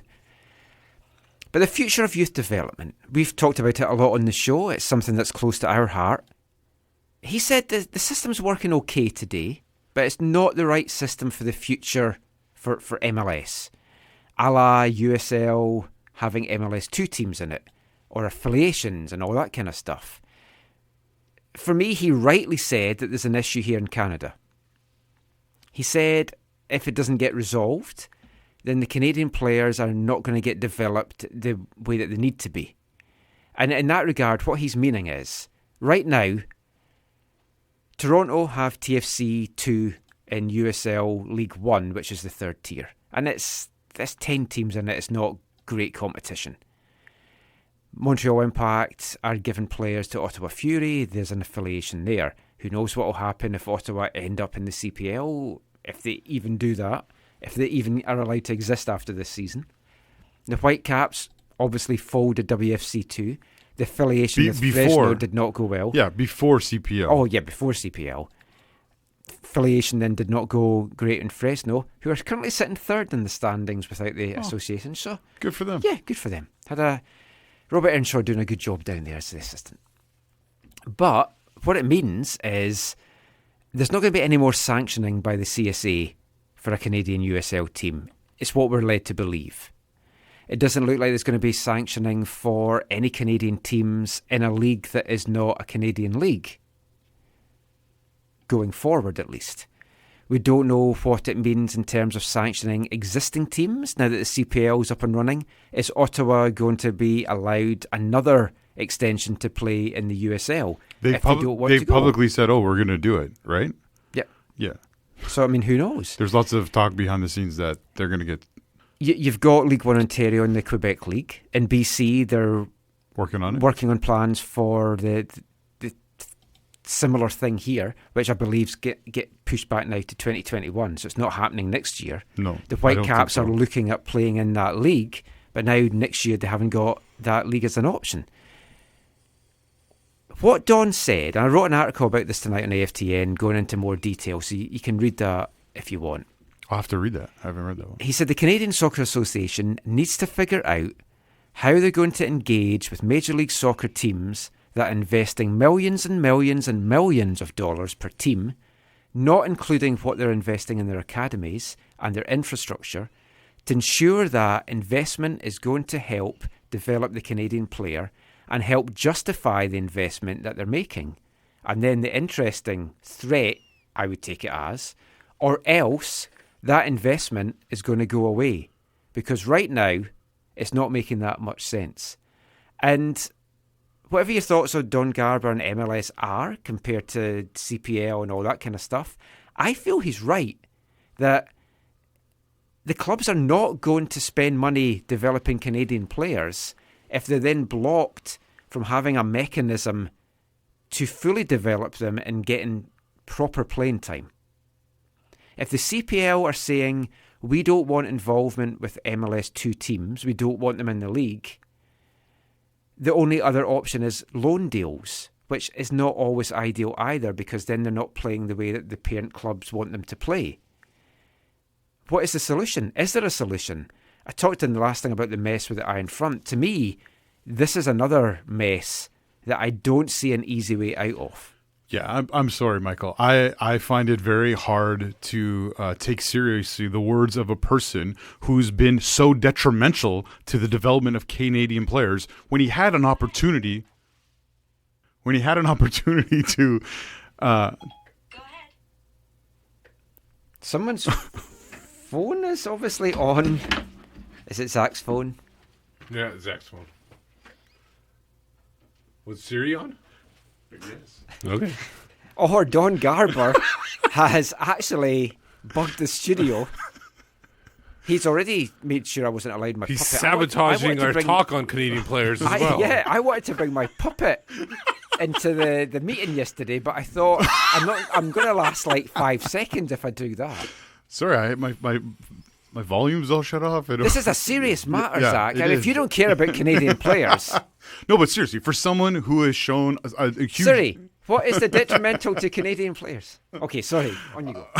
I assume you'll edit this all out, but... No, this is gold. For someone who showed such a lack of respect for the actual development of Canadian players and putting that on par with the development of other players in the league from other countries, is obviously specifically the United States, I don't really care Don Garber's opinion. Okay, maybe that's rude or whatever, but I really don't care. The other thing for me, Michael, that's big about this is I don't care what the MLS teams want or think is best for them in terms of where their development teams should play. The CSA has to be the ones who are the leaders and who determine how players are going to be developed in this country. Right now, they're working at it. Okay, I know it's not as quick as everyone wants. It's not a microwave solution to, I think, use an MDS kind of quote. This is not going to happen quickly. Okay, teams in Toronto, teams in Montreal have the opportunity to play in those developing leagues. Yes. In Vancouver, they will have a team to play. That's where their team will play. What did they do until then? They could have stayed in the USL. They chose not. It's Vancouver's fault. That's Vancouver's choice. They chose not to. They chose to pull out because they didn't want to spend the money. Partly, and that's their prerogative. Partly but they they chose can't. to spread out. But they can't didn't have a suitable stadium unless they played at No, BC Place. no, because the stadium requirements had changed. Sure. That's why Okay. TFC2 dropped to League One. But again, that's a financial they reason, could have Michael. dropped too. The Whitecaps could have dropped too eventually, but they didn't. Eventually, if they'd kept it Yeah. in 2018, they could have done that. Yeah. So this is their own fault. Not. Yes. That I do agree with. The counter argument is, then it costs them more money. Yeah, this whole thing costs money. This is not rocket science. Oh, you got $22-ish million for selling one of your players who you didn't really develop, but you claim to have developed, right? So, like, they don't like the solutions that are there. That's fine. But there are solutions that are there. There are things that are being worked at, not at their pace. That's tough. I'm sorry. You can't say it has to be how we want it.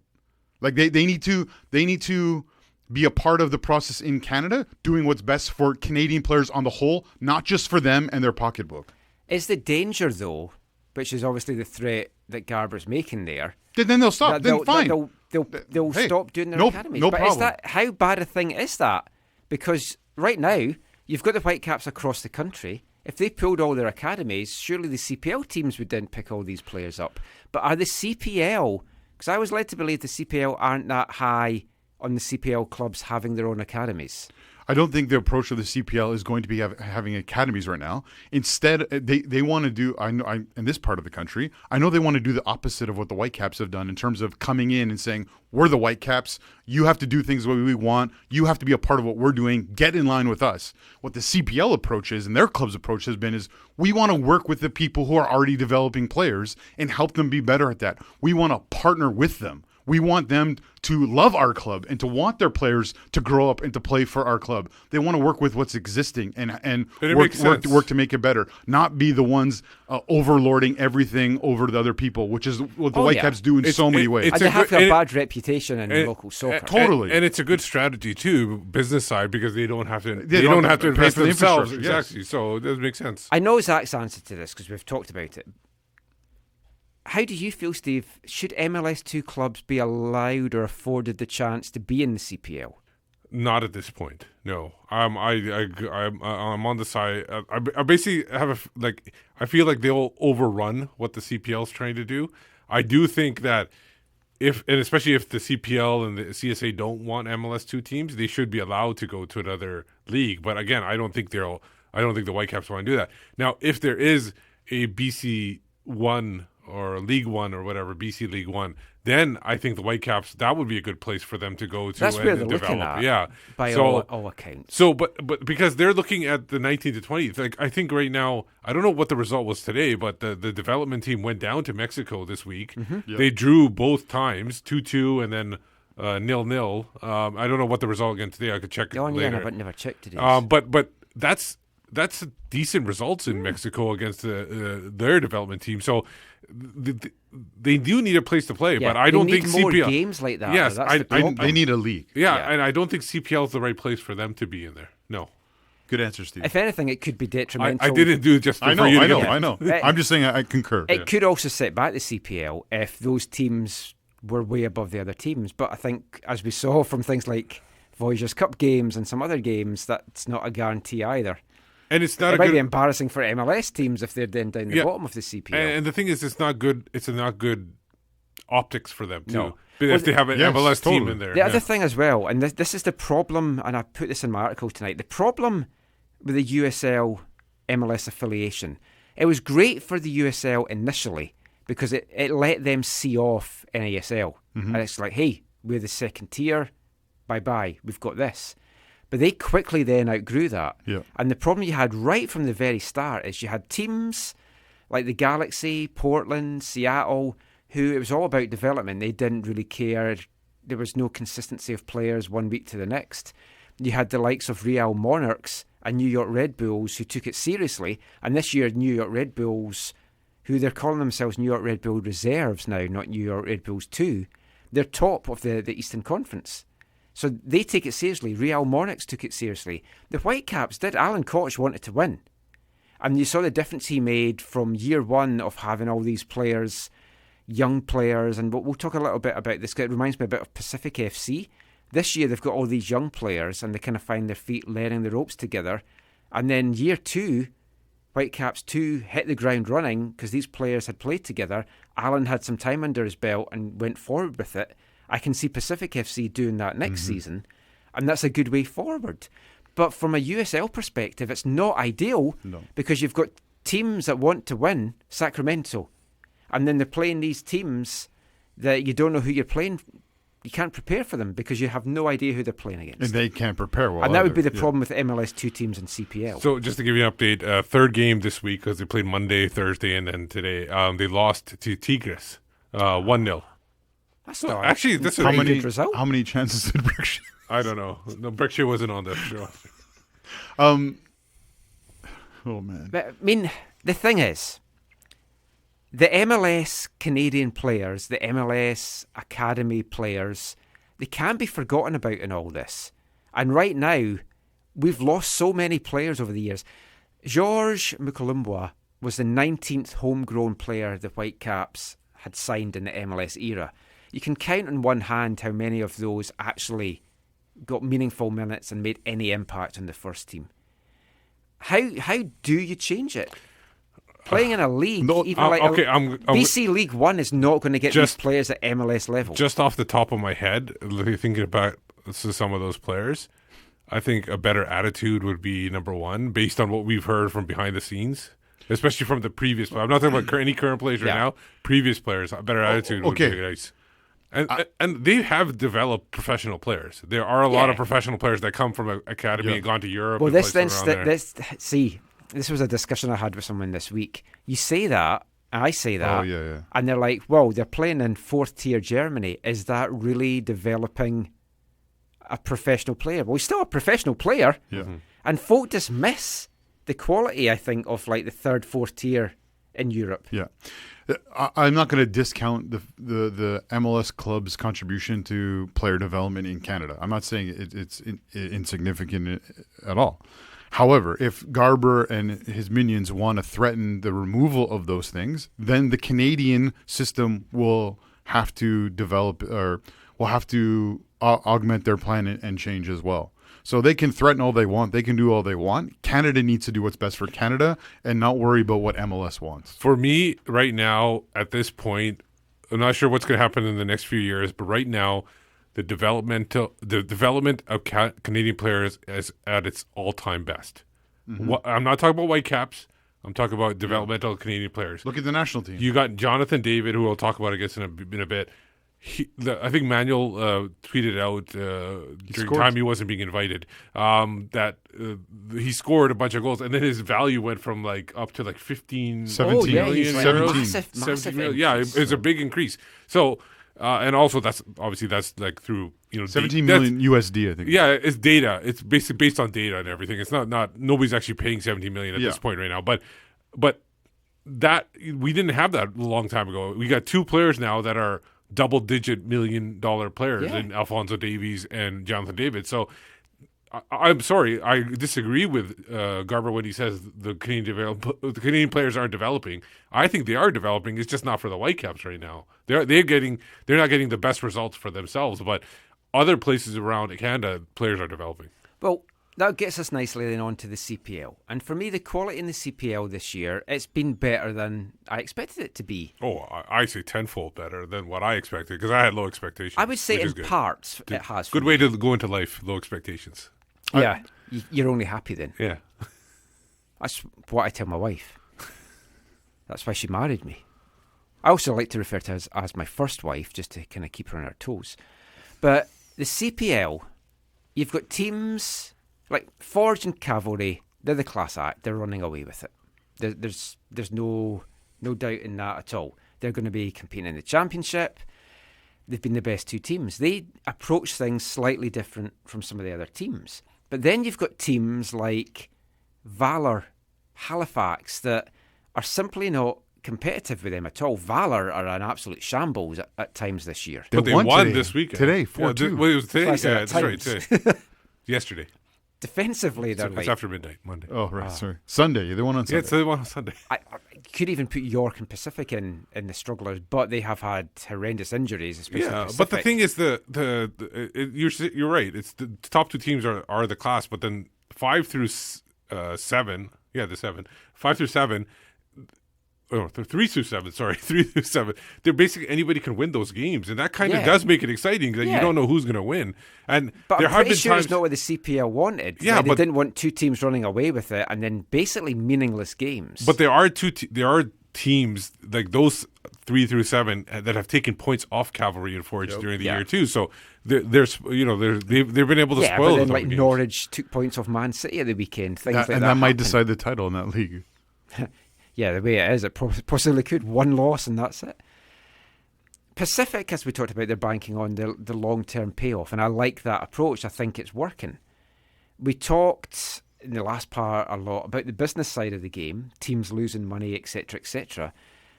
Everyone's talking about CPL expansion, and I want it.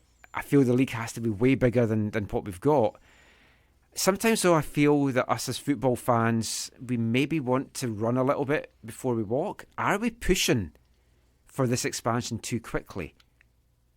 Just because we want to see these extra teams and we want to see other bits of the country done. There's so much they need to sort schedule-wise, and attendances have been pretty woeful. It might help with both of those, for example.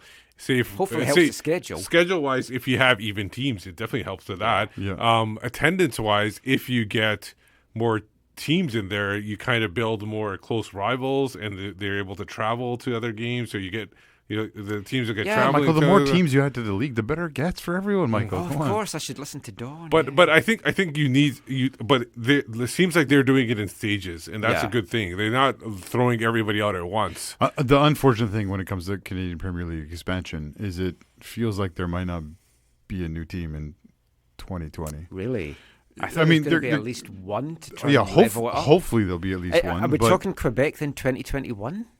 I mean, there's multiple places who want to be in 2021. I know Saskatchewan's pretty, whether it's Saskatoon or Regina. It'll be Saskatoon initially. Saskatoon. Let me just put it this way. They're aiming for 2021. My understanding is that there are a lot of the public optics of some of these things don't necessarily equate to what's going on behind the scenes. You see this where, what's his face tweeted out stuff that is just Velocity? Yeah. About the team in Langley for 2021. It's not a done deal. Like when that tweet went out, I got all these messages. People were like, "What's going on?"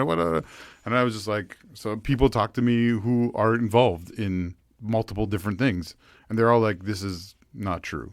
Right? And that was even after I tweeted out that it wasn't true. Some journalists who have written that is indeed happening got messages saying, "What are you doing? Where's this information coming from?" And they're like, "It's a tweet from this person who's been told true things in the past, and it's not true." Is there going to be a Fraser Valley team, in Langley one day? Yeah, quite possibly. But that's been a part of the possibilities for 4 years, 4 years now. Signed and delivered yet. Yeah, it's not done. But yeah, so you have this area, you have Saskatchewan, you have Quebec, and there are other places. They're the areas that need to do it. Yeah, I mean, you look at the schedule, because I've been looking at Pacific's schedule. I'm going to go over to the last two home games. Oh, I'm hoping to make the last one. They've got 4 games in October. The first 3 of those are Wednesday night games. Yeah. The first one, Halifax are going to Victoria. The second one, they're going to Halifax. That is ridiculous. On a Wednesday night, where the teams are struggling to draw crowds anyway. That makes no sense. To have 3 of your last 4 games on a Wednesday and just 1 on a Saturday, you're not going to get fans in. I don't want to beat this to death either. I've talked about it before. Not having them enough on TV kills attendances at games. People need to see the product. A word I hate using, but in this case, we'll go with it. They need to see the it. game on TV. They need to go and see what they're going to go and watch. They need to know the players. Mm-hmm. We know the players, some of them. Really well. Yeah, some of them really, really well. We also know some of them are kind of using CPL as a stepping stone. They don't even want to be in the CPL. They want to be what they see as a higher level. And there's nothing wrong with that. There's nothing wrong with that. No. They might not get the move that they want. But I don't know. There's a lot that needs to get done. I would like an 8th team to bounce it up next year. Oh, absolutely. But not just for the sake of it. They need to just work and get it right. So when all these teams come in 2021, it's right. The dream scenario for that 8th team would be if whoever owns Ottawa realizes that CPL might be in their best interest. Well, again, that would be the dream scenario. Well, that is one of the teams that could come. That could be the one because they're already established and ready to go. But the problem in Ottawa is they're just the relationship is so dysfunctional between them and the league, and that's where CSA needs to come in and try I agree, to and that's I think what something's going to happen because again, Ottawa just feels like, hey, we'll just say it publicly and therefore it's truth. Again, they're just trying to put out like, oh, we're back in this league next year. They don't have sanctioning yet, as far as I understand it. They're not sanctioned to that. They've been told they're not allowed to get sanctioning, and yet they're still saying no, we're doing it. Like that's a problem. Like, and so I think like I did last year, I think they need to be put in their place. And whether that's didn't work. Whether that's they're in the CPL or they're just not sanctioned to play football anywhere. And I have heard, I don't know all the details on this, but I have heard that there are potentially other groups in Ottawa that would be willing to have a Canadian Premier League team. That's the murmurs that's going around. Right. So, I'd be okay with my that. dream scenario would be Stew the Starfish FC. There you go. You love that guy. I love him. A little cowboy hat. I want to have his little starfish. I was going to say I want to be inside his little starfish, but that takes it to a whole different level. Let's finish on some positive news. We've got 30 seconds. Let's talk about Canada winning 2 games.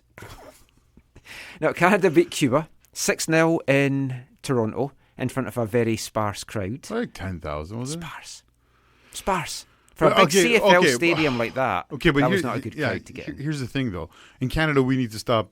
I know. We need to stop complaining about each other. Man, it was awful, wasn't it? I didn't engage. I just heard about it. I was just like, I read some of it and I was like, I can't read this. East v West. It's one of the most boring things in Canadian football. Well, when it comes to club teams, no problem. When it comes to the national team, just stop seeing. It's pointless. I mean, everyone knows Vancouver's way better.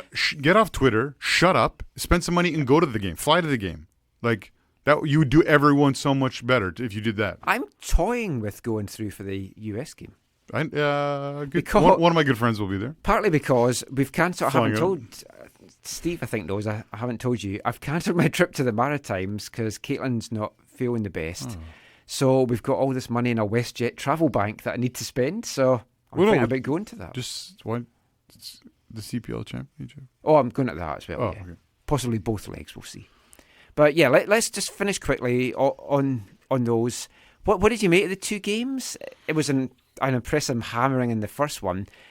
More difficult than I think a lot of people expected in the second leg. It is always difficult away from home. But as you always say, Michael, they got the result. They got the result. Fonzie? Against a team that didn't have a lot of players left. Yeah, some defected. Yeah. Great strike by Fonzie. Yeah. Danielle was gutted to get that. Yeah, I'm looking forward to asking him about that. Forget about the that was ridiculous. It was ridiculous. Forget about the Cuba game. It's the fact that he can't play in the first game against the Americans. That's a problem. I don't know if they can appeal or what or. I haven't. I don't know. Because that was a stupid sending off. It was ridiculous. I was working. I just got home and I tweeted this out. Literally, I had just put up the One Soccer stream. The tackle had just happened, and then I saw the referee pulling his card out, and I was like, what the hell? So that's me and my jinx. No. There were some nice goals in the first leg. I know you can talk about the opponent or whatever, but they were well taken. You still have to beat who's in front of you. The Jonathan David goal in that game? That was the first or the second? I think it was the second. Yeah.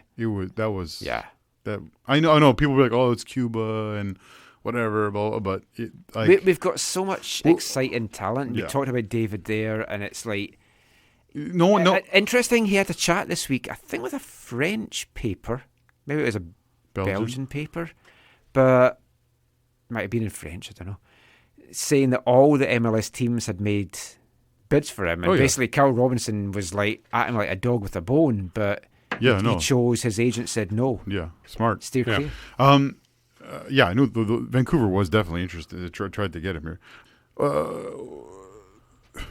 The one thing about the quality of some of their goals, like when one of these big world stars scores a goal in their league and it's against like the worst team in the league, no one's like, oh, that's the worst team in the Spanish in La Liga. Yeah. You know, they just the thing goes out around the world and people are like, and that Jonathan David goal beat the was Whitecaps quality. this year. They don't say that. We'll end it there. We'll be back with the final part of tonight's show after this. This is Atiba Hutchinson, and you're listening to the AFTN show.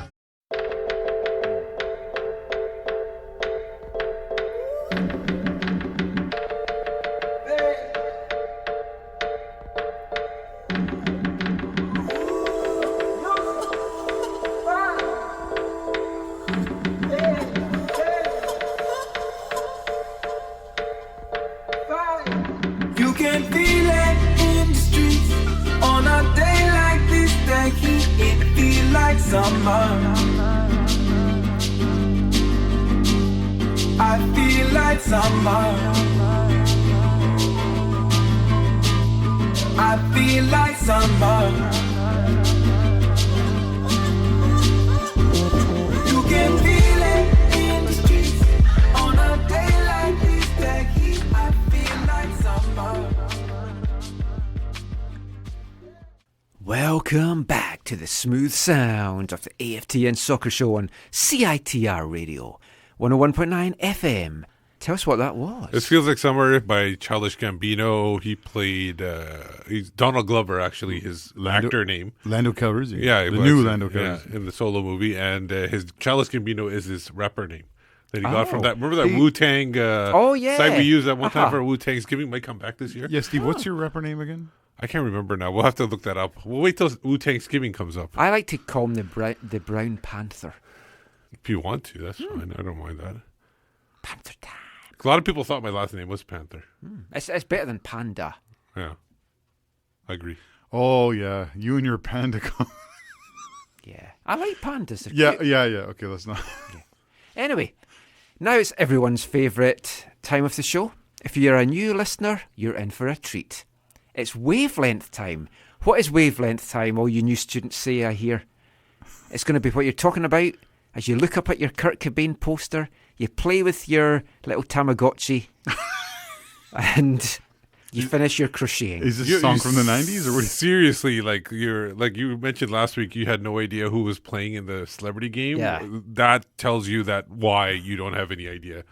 Those little because pop culture references there. Steve was down there. He was talking to someone who was going to be on the show, but Steve never sent me the audio. No, I felt like it was too much at this point, especially with the Don Garber. So we'll maybe save it for an off thing. Who was it? It was Adam Seckman. He plays a character on what's the show Legends called? of Tomorrow. Legends of Tomorrow. Legends of Tomorrow. The WE show, yeah. So CW. There was one person I thought I might speak to, which was Carl from The Walking Dead, Chandler Riggs. But the Whitecaps girl was like, oh, just grab whoever it is that you want, just yell their name and they'll come over. I didn't have a clue what he looked like. So yeah, he's obviously grown up, right, quite a bit. Yeah. So you probably don't recognize So I ended up speaking to Davide Chiumiento Nice. and Johnny Sulentic. Nice. We've got them coming up, actually, after Wavelength. But let's get back to Wavelength. Wavelength is the part of the show where we play a song, a proper song about football. And we're going back to a group that we featured a lot earlier on in this segment. I actually thought I'd played this song, and when I was checking, I hadn't. It's from their 1987 album, It's Like Everything Else. Some folk might say it sounds like everything else that they've done. This is Ludicrous, 3 English Football Grounds.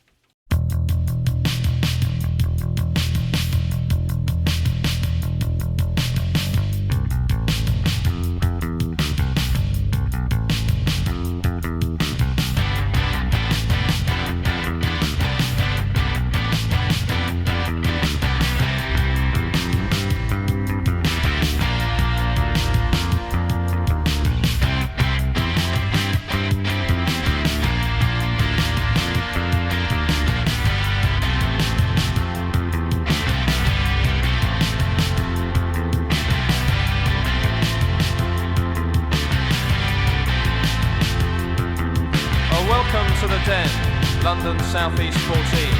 Do not believe all you read or hear. We are not animals, we are human beings. Our supporters loyal. Their enthusiasm only leads to violence as a result of immense provocation. Nearest station is New Cross Gates. £3 to get in, and the beer is cold.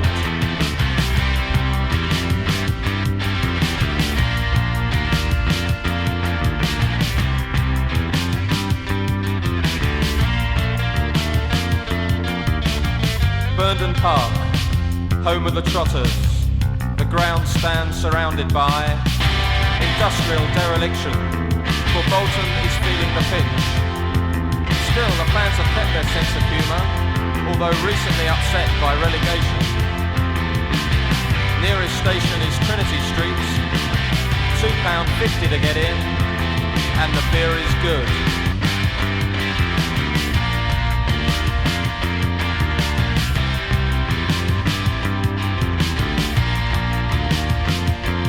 Craven Cottage. In one corner stands the cottage, a reminder of an earlier age, an age before the violence, before the air was full of vile oaths. Opposite sits the brash newsstand, overlooking the Thames, smug, expensive, empty. There's an electronic scoreboard to gaze at when the play gets dull, which isn't often, for Fulham play an attractive brand of football. £4 to get in, and the beer is great.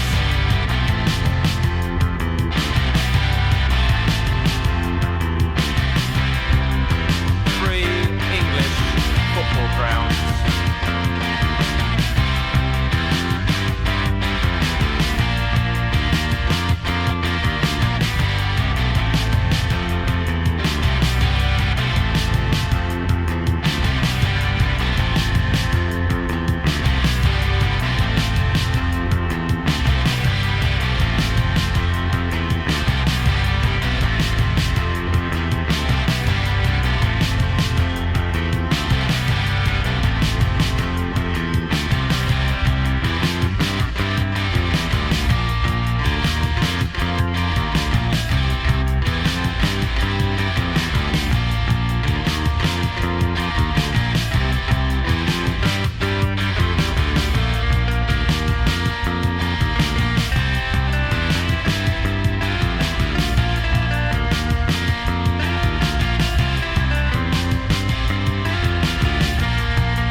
Ludicrous there with 3 English football grounds, which obviously is from a while ago. You can't get beer for that price or into football grounds for that price, and the football grounds don't exist anymore. But still, it was fun. I enjoy a little bit of history, as you know, from listening to our 1979 segments all year long. Good job last week. I really enjoyed putting that together last week. Like I keep telling you, every time you do a solo show, I'm like, why do you need Steve and I? I need Steve to push the buttons. And I need you for your laugh. So as I mentioned before, Wavelength there, I had a chance to speak to Whitecaps legend, stroke alumni, Davide Chiumiento. Expansion legend. And Johnny Sulentic, who played for the Whitecaps in their pre-MLS days. He played for St. Pauli, did he, for a little bit? Johnny? Yeah. Oh, I did not know that. He's the head coach of Croatia SC, VMSL champions last year.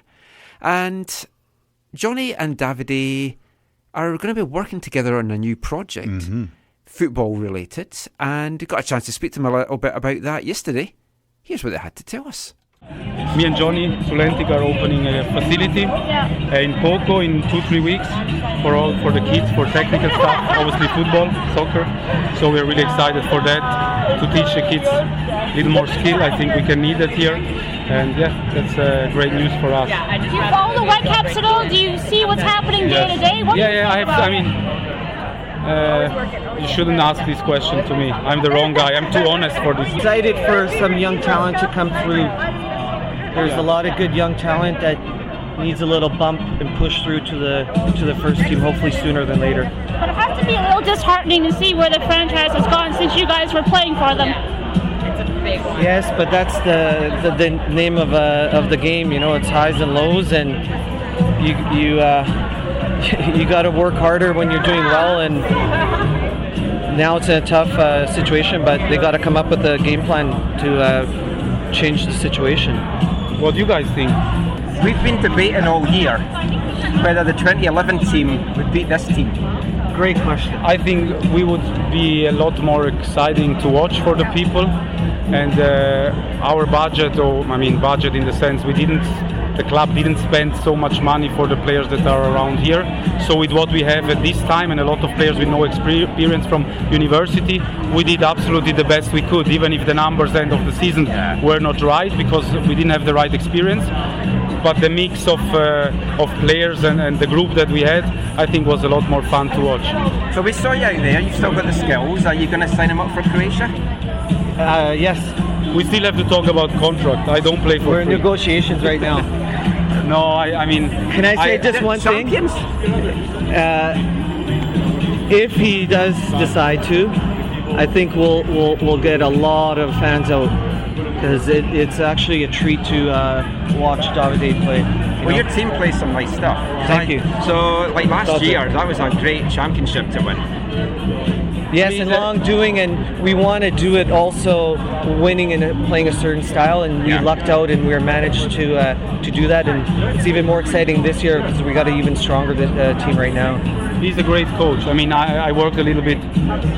He brought me into a club and we worked together, and the kids play a really good football compared to a lot maybe of other teams have different style, but they always play ball on the ground, try to play, and they're doing a great job. So last thing for me, what brought you back to Vancouver? Of all the places you could have settled, what brought you back we have to ask these questions Carl Robinson. We have to ask this question Carl Robinson. He doesn't talk to us anymore. We haven't seen him. Have you seen him? No, not anymore. I'm still waiting for his answer in 2017 when I came in for the 2 weeks training. So I just spoke with Freddie, and he's like, that was incredible that they didn't take you back. And I was just disappointed because I was waiting with my luggages in Switzerland with the kids, with the wife. So is it going to happen or no? And I waited till I remember beginning of before the preseason 2018. You asked him a question, and he was like, yeah. He deflected. He deflected, exactly. So this is that was the initial decision to come back, and then it didn't happen, and I met Johnny, and then now things happen for a reason in life. So I'm excited for this new stuff. You guys got to come check us out. We got our indoor facility opening up, and you can find us on all the social media, and it's going to be a massive football culture that we're going to build. We'll have a little cafe bar. Well, it's going to be a place to come to train and talk soccer and socialize. And it's our dream coming true because it's our baby that we can do things the way we visualize it. You're playing CCB on Friday, aren't you? Yeah. I'm coming to that, so I'll see you there. There you go. And if you get along to CCB and Croatia on Friday at Burnaby Lake, you could see Davide Chiumiento playing for Croatia SC. That'd be a great signing. And of course, he is joking. VMSL doesn't pay players to play. That was just a little bit of joke before everyone gets all upset. I'm looking at you, guy that runs the FVSL in the Fraser Valley. But yeah, that was Davide and Johnny there. And we'll talk a bit more, we'll write about it on AFTN, about the new project that they're doing in Poco. Sounds like a great thing, and it's great to see Davide coming back. His wife's from here, coming back to Vancouver and just embracing the local football scene. It sounds like a great thing for football fans. Mm-hmm. So it was nice to catch up with them. It was myself and Harjit Jahal as well that was asking the questions there. But now it's time for BC's Soccerweb headlines.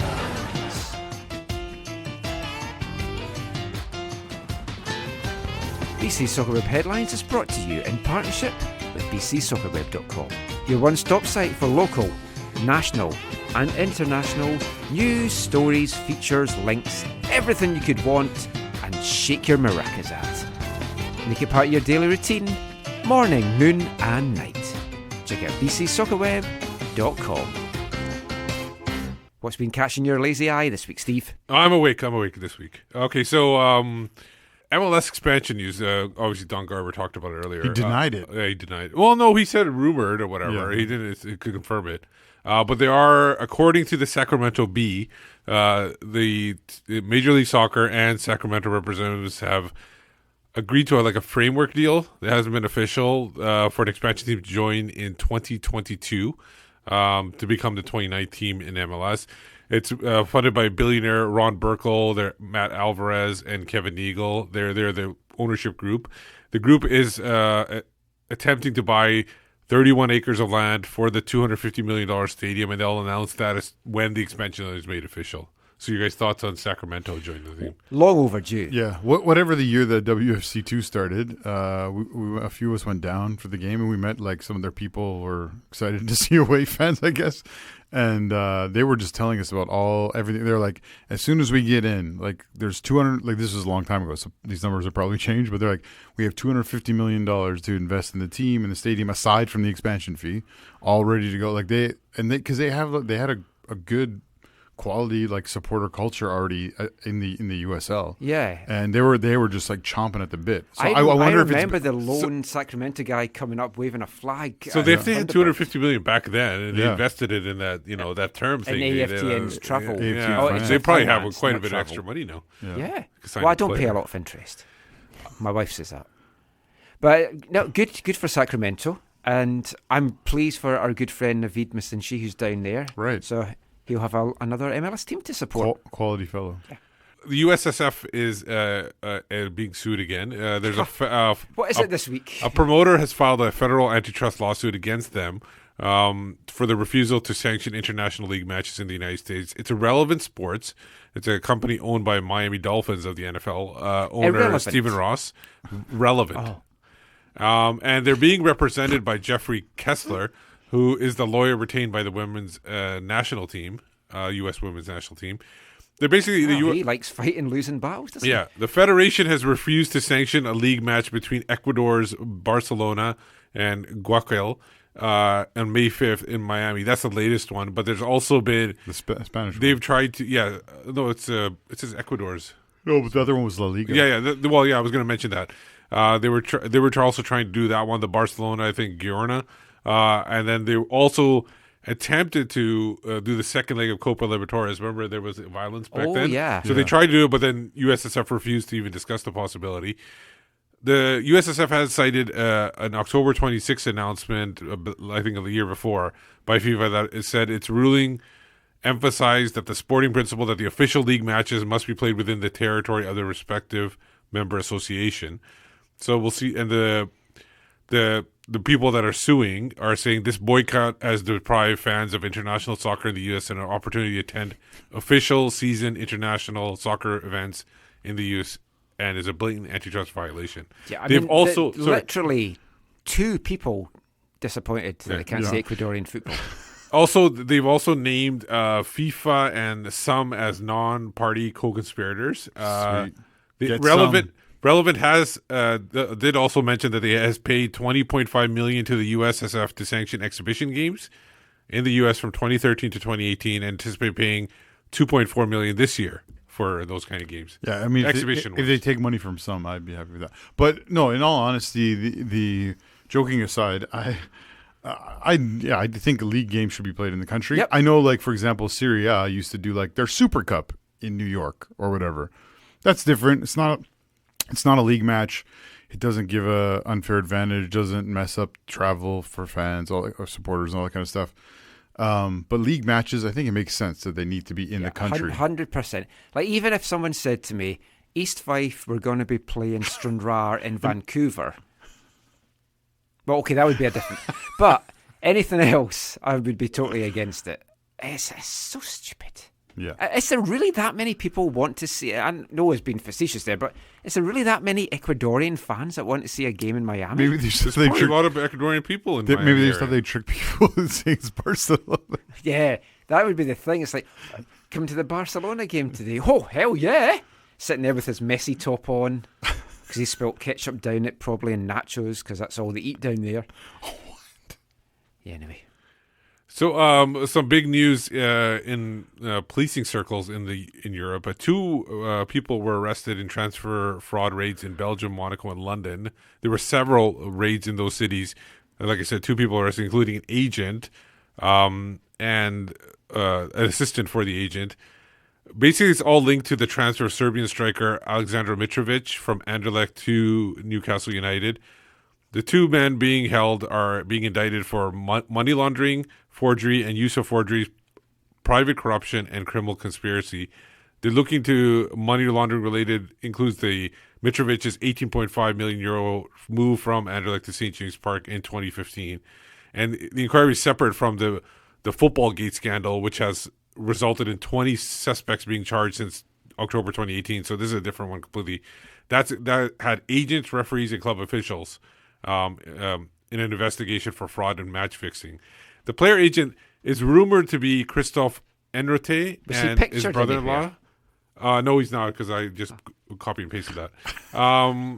And his associate Christopher Chanot are rumored to be the men in charge. They've been agents for currently three Real Madrid players, for example, Courtois, Yannick Carrasco, and Kevin Morales. So 3 players there. You guys just no, nothing. Okay, next question. It's sad. Some good news from Europe for Canadians. Jordan Huttema, you were talking about Jonathan David before. She's off to a hard start with Paris Saint-Germain. She scored twice in stoppage time. Of course, they were already up 5-0. Yeah. They blanked Portugal's SC Braga. They're Portugal's champion, SC Braga, in the first leg of the Champions League round of 32 tie. Came on as a sub in 62nd minute, but scored in the 93rd and 95th. She also this week scored twice for Paris Saint-Germain as they beat Roma in a penalty shootout as well. Man, she's hot right now. Yeah. This one's still hasn't ended yet. We talked about, I think, back in June. CAF set to hear the longest walkout. Yeah, the never-ending final. Right. They're basically... on Sunday today, I tried to look to see what's going on. I think they've still just heard the hearings today. They didn't actually decide on anything. The appeals committee for the Confederation of African Football were to sit to consider the fate of Moroccan's club side, Wydad Casablanca. It's basically all about them walking out. And because they walked out, the title was awarded to the Tunisian club, Esperance, on August 7th. Because they abandoned the game. If they hadn't abandoned the game, then something else might have happened. But because they abandoned the game, it was basically null and void at that point. Wydad submitted a 95-page document for the consideration. And if they lose that, they still can appeal that to the Court of Arbitration of Sport. What this has changed is now any future Champions League final will be now played as a one-game fixture at a neutral venue, so there won't be any more 2-leg ventures at each team's site. Yeah, I think finals should be anyway. I know, obviously, we've got the Canadian Championship final coming up, and it's over 2 legs.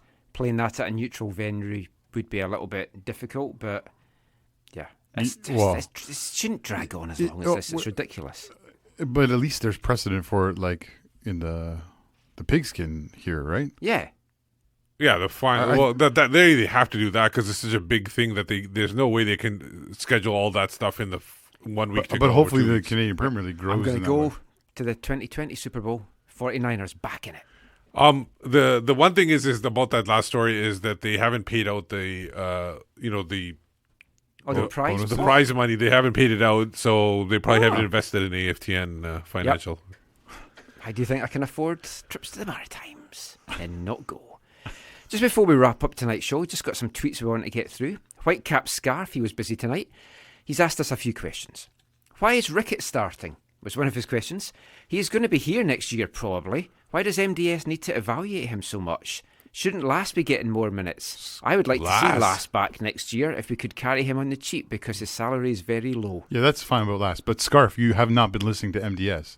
This is not about evaluating. This is about winning. He did better or for worse. He did also mention about evaluating, and he did kind of mention Chirinos and... That's fine. You can, but there's no guarantee that Ricketts is going to be on the team next year. I think he has to earn a spot next year. But he's getting older. Hasn't he? I don't know that he has. Okay. Fair. I don't think anybody has. Did you not see that miss yesterday? Oh, right. Yeah. Whitecap Scarf also says... The one thing about the Ricketts miss, if people said, if Montero was there, he would have finished that. I'm not sure if Montero would have gotten there to that spot even. So I don't know that. Scarf also asks us, what's the deal with RDS? Why isn't he getting any playing time? He's not going to be here next year. Yeah, I think that's the one where they don't have to evaluate. Yeah. If he's here next year, Michael will get a neck tattoo. Yeah, let's go with that. I will. We'll be fighting crimes. We'll be the neckies. So if RDS is in Vancouver after January... No, when the season starts, as long as it's not a big delay till, say, November. But when the season starts, if RDS is here, I will get a neck tattoo.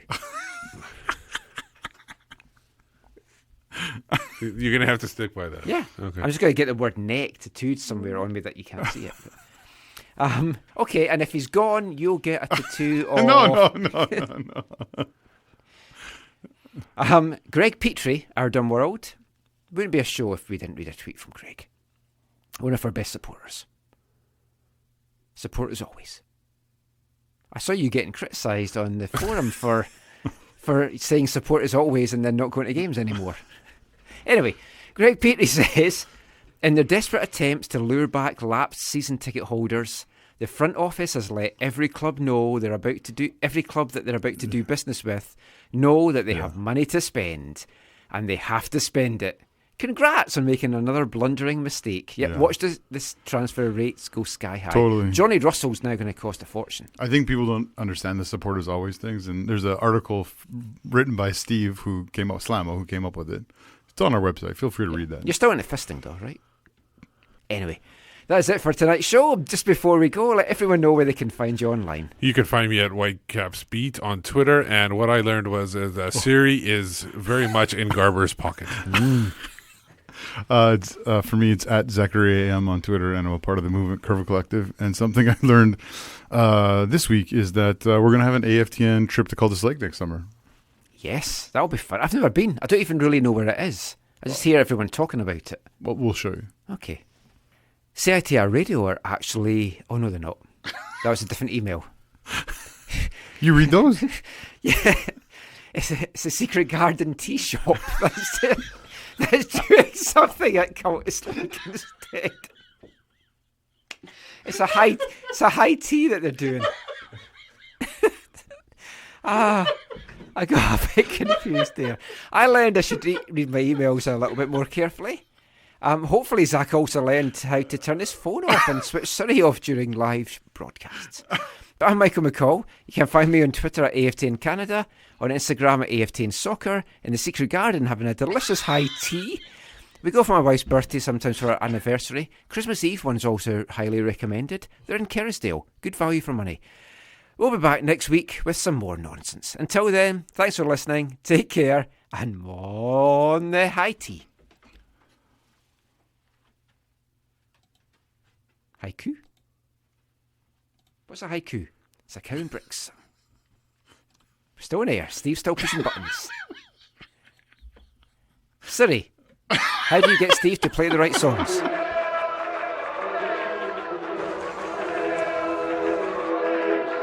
Going to your first match is an experience you never forget.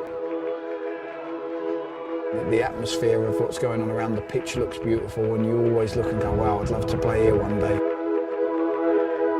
If you get the bug, it's going to stay with you for life.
AFTN.